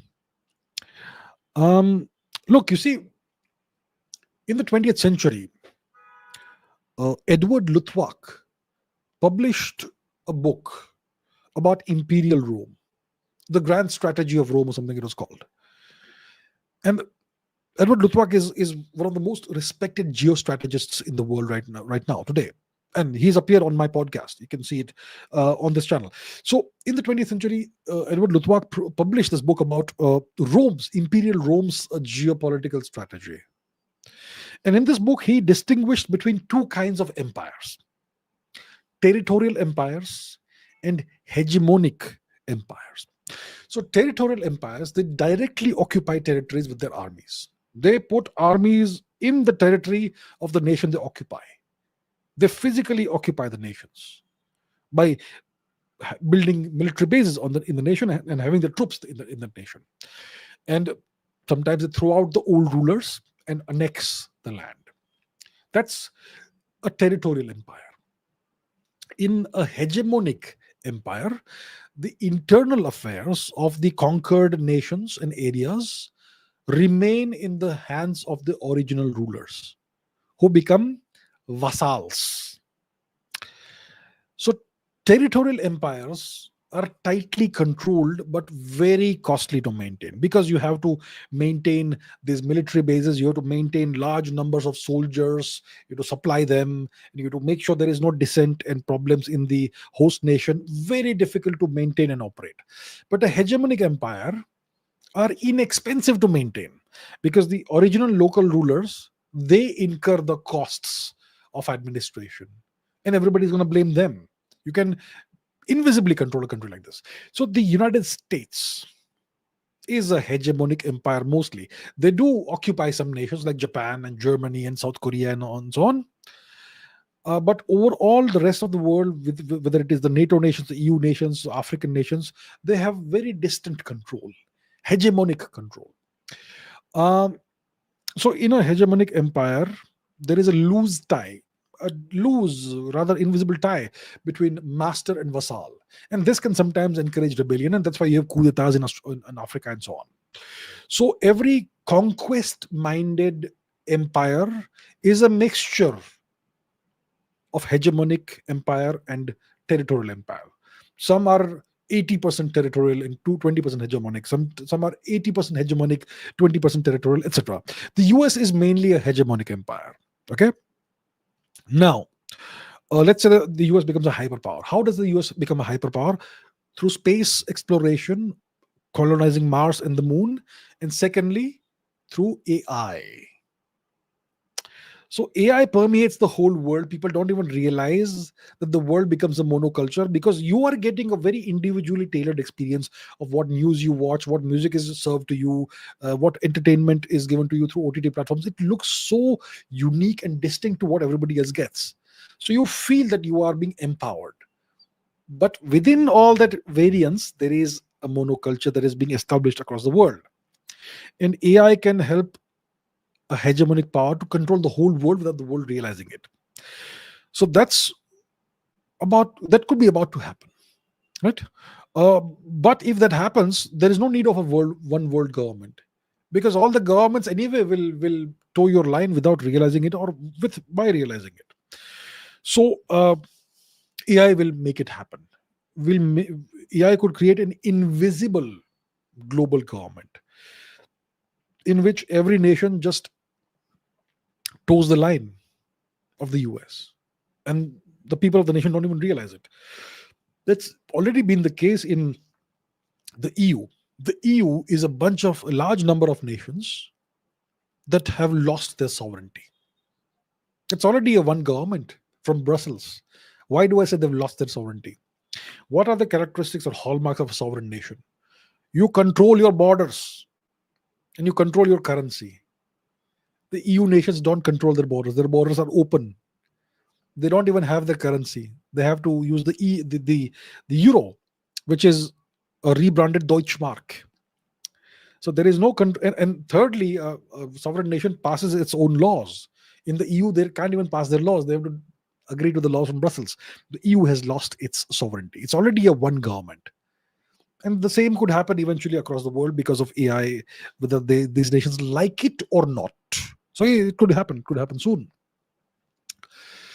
Pritam Sharma says, "What are your views on the AI summit?" I found Vice President J.D. Vance's speech quite confrontational, to say the least, towards not just China, but also France and the US and UK obviously did not sign the joint statement. I also noticed that Macron gave India an extraordinary reception, also joining PM during departure. Is this a nuance countries consider? Did France and India try to put some pressure back on the US? So I haven't really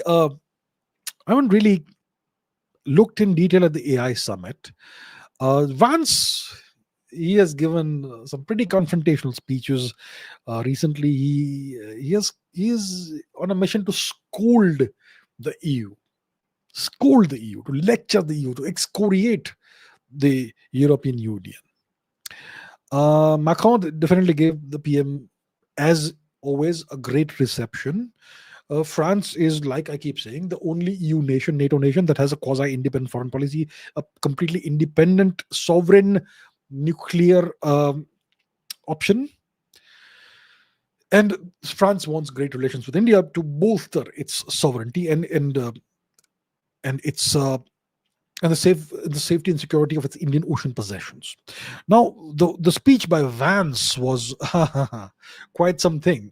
So he says that the greatest threat to Europe is an internal threat, not an external threat. And it's a threat from fundamental values like democracy and free speech. So the EU is now deprioritizing democracy and free speech. And he said that elections are being annulled and free expression is being curtailed and stifled, and people are being jailed for social media posts. And there is a talk of countering misinformation and hate speech, and they are killing democracy under this pretext.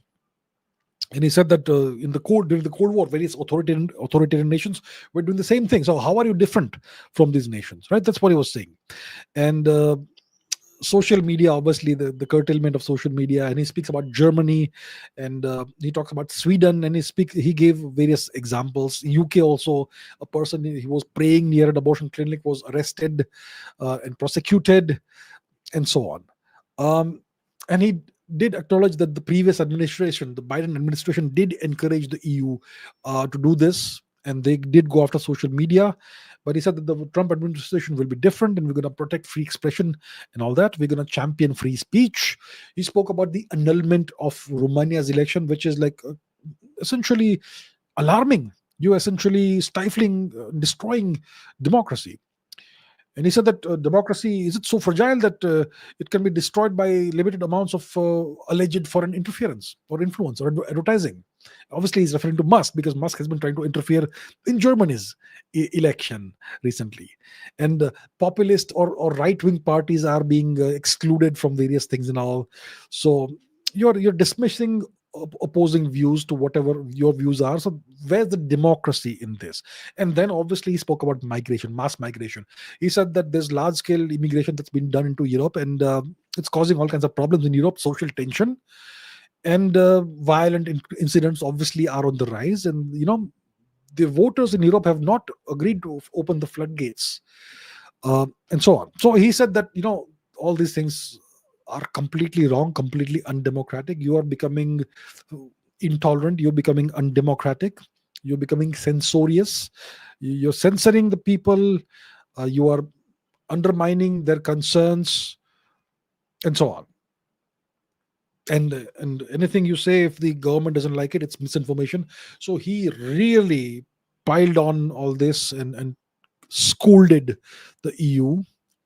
And yeah, that's what it was. So looks like the US is now gonna completely reorient the EU, the EU nations, and the way they operate. Right now, there is resistance from the EU nations vis-a-vis the Ukraine settlement that's going to happen and other issues, but they're going to bring them to heel. The EU is going to have to do what they're told. So there you have it. Yes. Uh, Vrahi says, why is Ireland not part of the Five Eyes intelligence network group, even though they check all the criterias? The English speakers, white ethnicity, Christians, not a threat to the current order set by the US. Well, they are not English speakers. The indigenous language of Ireland is Irish Gaelic. And it's a language that's being wiped out by the imposition of English. So let's take a look at the map of Ireland to understand the situation. Ireland, well, this may be a surprise to some of you, but Ireland is a partitioned nation. Northern Ireland is British occupied Ireland, and Southern Ireland is nominally independent of Britain. And there, Ireland fought for its freedom for decades. They fought against British occupation for decades in a period called the Troubles. And I'll not go into the history of that. But they fought against the Anglos. They are not Anglos.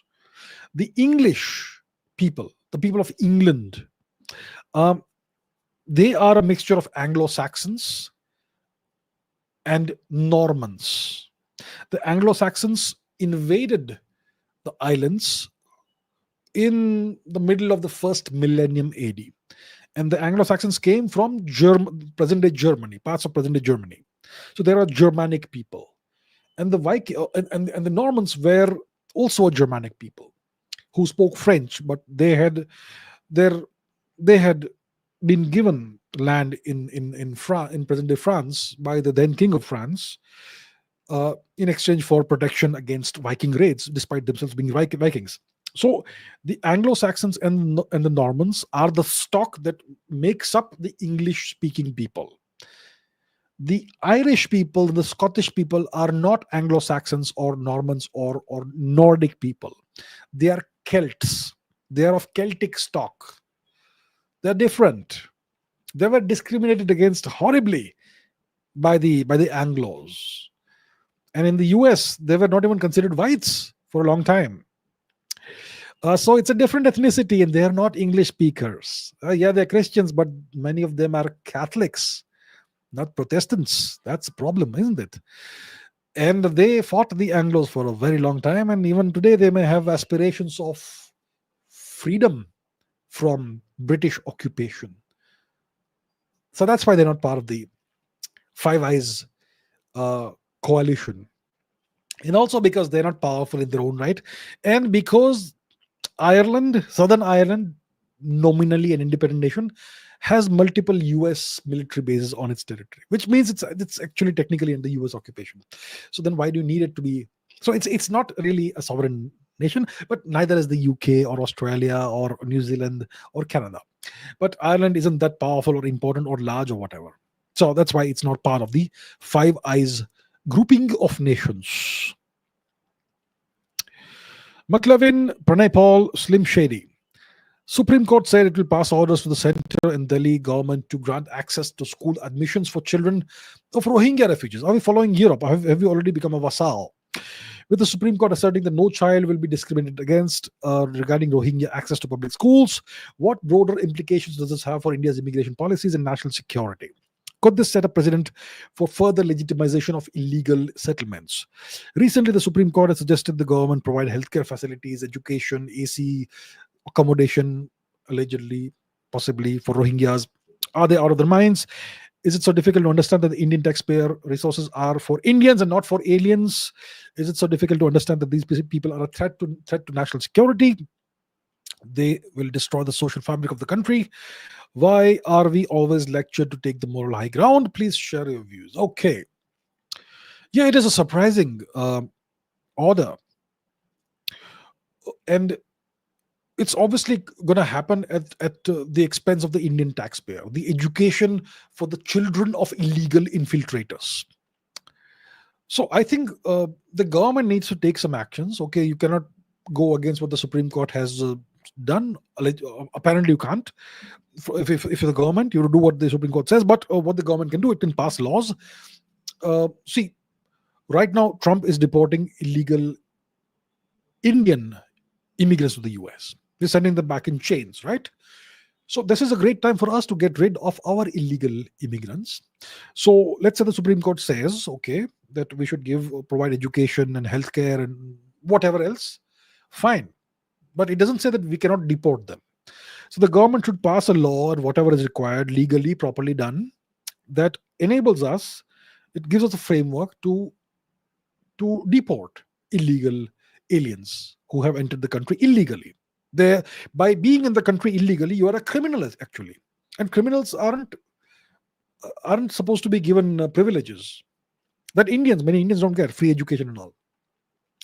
So the government needs to act fast as soon as possible and create a legal framework to deport all the illegal Rohingyas, all the illegal Bangladeshis, etc.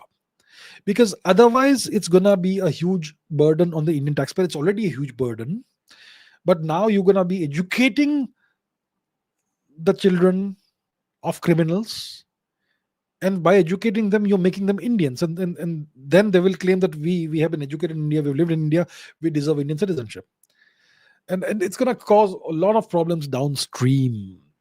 And if we don't deport these people, it's gonna have tremendous deleterious effects on India's national security, like you're saying, and it could then give rise to further PILs for the legitimization of illegal settlers and all that, and giving them citizenship or asylum or whatever.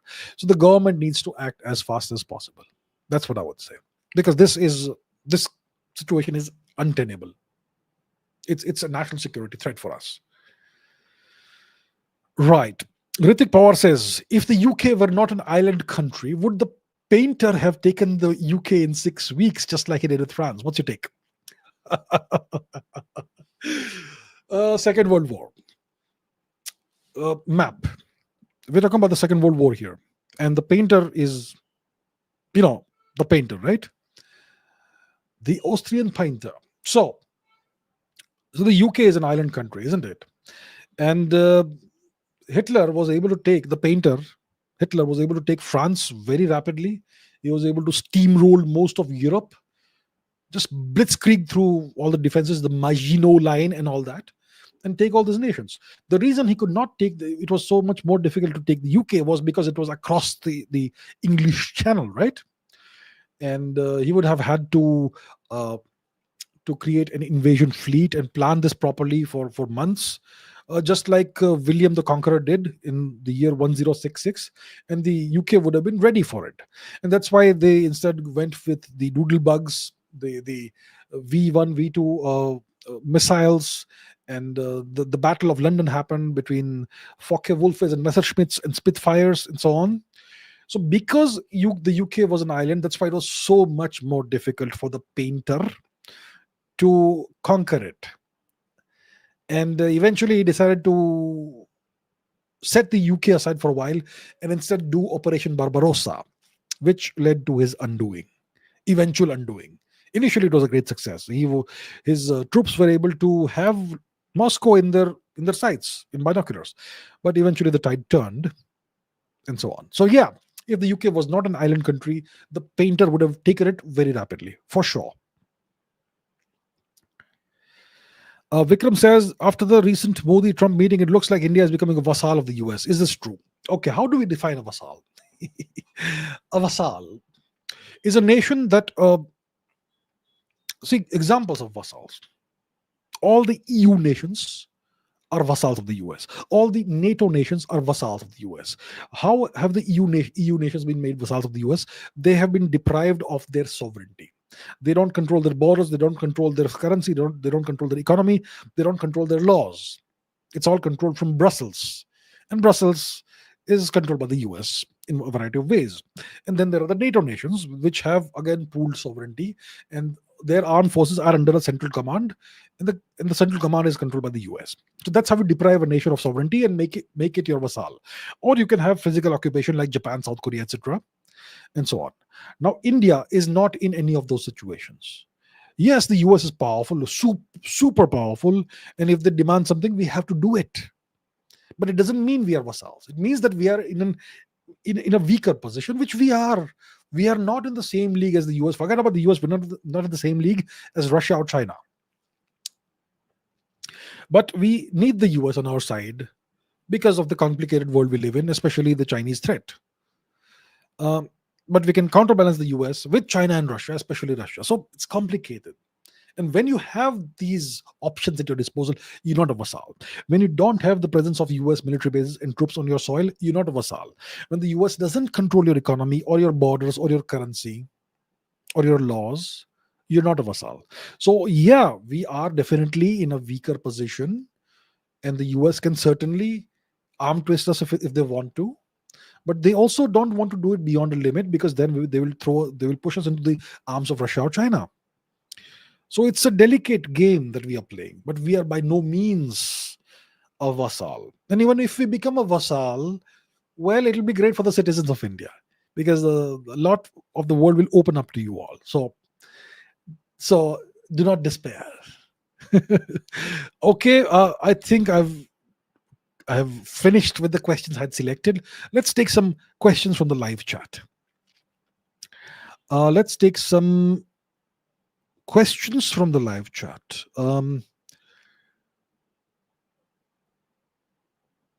Okay. Amisha says Ranveer again posted that he and his family are being threatened. It's very sad. It's terrible. We are a very emotional people. Our public is extremely emotional, and it's so easy to play us like an orchestra. And if you have a big platform, if you have a big TV network or whatever, and if you're jealous of Ranveer and you feel threatened by his success, then when something like this happens, you can really play on the emotions of the Indians and make them all hate him by trending hashtags and whatnot. So we emotional Indians will then go and say stupid things and probably abuse him and threaten him and his family. It's very sad. We are not a mature people. We are not a serious people, and it's not our fault. I don't blame the Indian public. The education system has ensured that their minds have been destroyed, and they can't think straight. They don't have the ability to think critically. And I've been saying for so long we need to reform the education system. Not a thing is being done. So overall, it's just sad. It's really sad, this whole matter. There are so many huge problems in India today, and we are busy doing this. Leave the man alone. He made a mistake. He is suffering and he's paying for it. He has not harmed anyone. He did something very stupid. His words were crass. They definitely were unacceptable and very disappointing. But much worse is out there. And at least he has done so much good also through his work. And he's not an anti-national, unlike some other people. So leave the guy alone, man. Enough. Okay. Boja sir says every person is emotional. If anyone doesn't have emotions, he's a god, not a person anymore. LOL. Sir, you have put forth a profound truth here, despite saying LOL. Everybody has emotions. Every person has the same emotions as the other person. We are all born with emotions. Our emotions are an evolutionary trait. They serve a purpose in the survival of the fittest. Everybody has emotions. But to succeed in life, you don't kill your emotions. You have to learn to control your emotions. People who are controlled by their emotions never succeed in life. People who master their emotions succeed. If there is a storm around you, everything is going wrong, and you just fall apart and start crying and panicking, you will never succeed. But if you are strong enough to master your emotions, control your emotions, and during the worst time, if you are able to think clearly and do the right things, then you will succeed in life. No one is saying that you have to be unemotional. Be emotional. Everybody has emotions. Learn to control and master your emotions. LOL. Sir.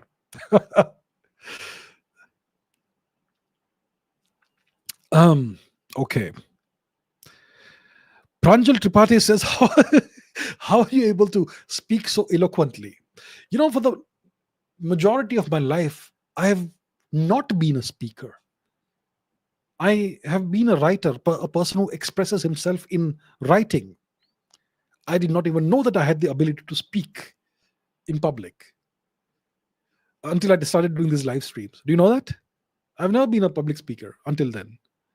But yeah, everybody has so many, um, let's say, qualities that they're not aware of. So I wasn't aware of this quality that I could speak apparently eloquently. I wasn't aware of this. So my point is, we all have qualities and talents that we may not be aware of, and we will never know about it if we don't put. We will not know about this if we never put ourselves in uncomfortable situations or unfamiliar situations. If we never try something new, or if we never try something difficult or something scary, you will never truly learn who you really are. My point is, take chances, do hard things, do things that scare you. It's fun. Try it out, and you may discover that you have talents that you had never imagined. Go for it. Um, Rashgod says, when's the new Edward Luttwak podcast coming? Would you like a podcast with with Dr. Luttwak? I don't know. I could approach him again. Nothing is planned thus far, but yeah, it's a good suggestion. I could probably request him to rejoin me for a podcast. There's a lot to discuss, certainly. Okay.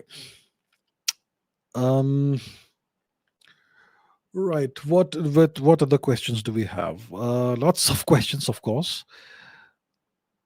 Arsh says, how do you use rich vocabulary? Well, that I can answer very clearly.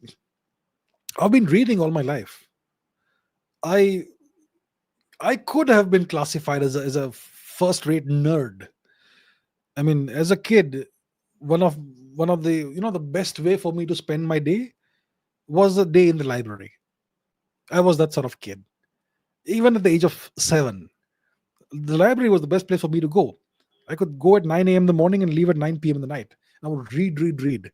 So if you read so much, you obviously gonna pick up lots of words, lots of difficult words, unknown words. Some of the words stay in your head, but you don't know the meaning. Some of the words you look up in the dictionary, so you learn what they are. Then you learn how to use them. So it's a process. So I was a nerdy kid. The only thing that saved me from being a nerd was that I loved sports, and I was really good at that. Well, not good at every sport, but good at some sports that needed strength and brute strength and large size. So so that's what saved me from being a nerd. But yeah, I read a lot. So that's how you acquire rich vocabulary, by reading and by writing. So you read, you acquire words, and then by writing you use the words and you get familiar with them. Akshay Rao says, when I use the word allegedly 4 times, that topic is statistically. uh, yeah, that's right. That's right. I would agree with that. Mansa says, are you going to censor yourself in criticizing the US now that India will have to work closely with the US and listen to its deep state? No. I have never said anything that crosses a line vis-a-vis the US. There are people who say really harsh and rude things about the US. I don't. I have my own analysis of the geopolitical power equations in the world, the balance of power. I have my understanding over a lifetime of study of how the US works. I'm doing this new podcast right now, Understanding America, in which I'm revisiting the whole of my understanding of the United States from the very basics, from the very foundations. Um, so what I'm expressing and putting forth is a very realistic and very balanced view of how things are. And I'm sure the Americans appreciate candor, frankness, and a pragmatic, realistic worldview. Uh, and obviously, I'm not privy to any privileged information, which could be a problem, but I am not. I'm just whatever I know is known from I know it from open source material. So there is no question of censoring myself. I will continue to express myself um, freely. Okay. Um, um, Anita says, if India could have a Doge department, Department of Governmental Efficiency, like what Trump has installed for the US, which departments should be cut and reorganized according to my view? Well, that's a pretty complicated and detailed, involved topic, but we are the one nation that does need a Department of Governmental Efficiency. There is so much bloat in our governance mechanisms, in our governance structures. What's bloat? Unnecessarily hiring people who don't need to be there. One of the best examples of bloat is DRDO. DRDO has apparently, last time I saw, 5,000 scientific personnel and 25,000 non scientific personnel. My question is, what the hell are those 25,000 non scientific personnel there for? Is one there to polish the shoes of everybody? Is one there to give a shoulder massage? Is somebody else there to put butter on bread? What the hell are 25,000 people there for? The government and the bureaucrats have turned every organ of the government into an employment generation scheme. There is so much bloat. Every organ of governance is bloated and inefficient. So, I don't even know where to start. But yeah, we need that. It's never going to happen because the bureaucrats and these the non these people have a complete veto over everything. They control everything, stranglehold. And if you take any steps against them, against towards cutting the bloat, then they're gonna paralyze the whole governance system. They'll go on strike. So it's almost impossible for India at this stage for this to happen. But everything needs to be cut down to size. Everything, every department, every organ of the government, everything is problematic in India.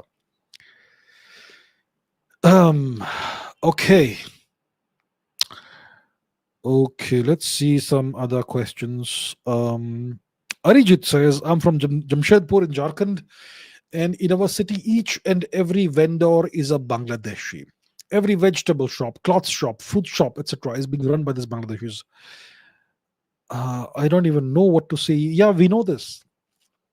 We know this. I don't know how we have allowed ourselves to be in this situation, but it looks like there are about maybe 100 million Bangladeshis in India right now, all over the place, all over the place.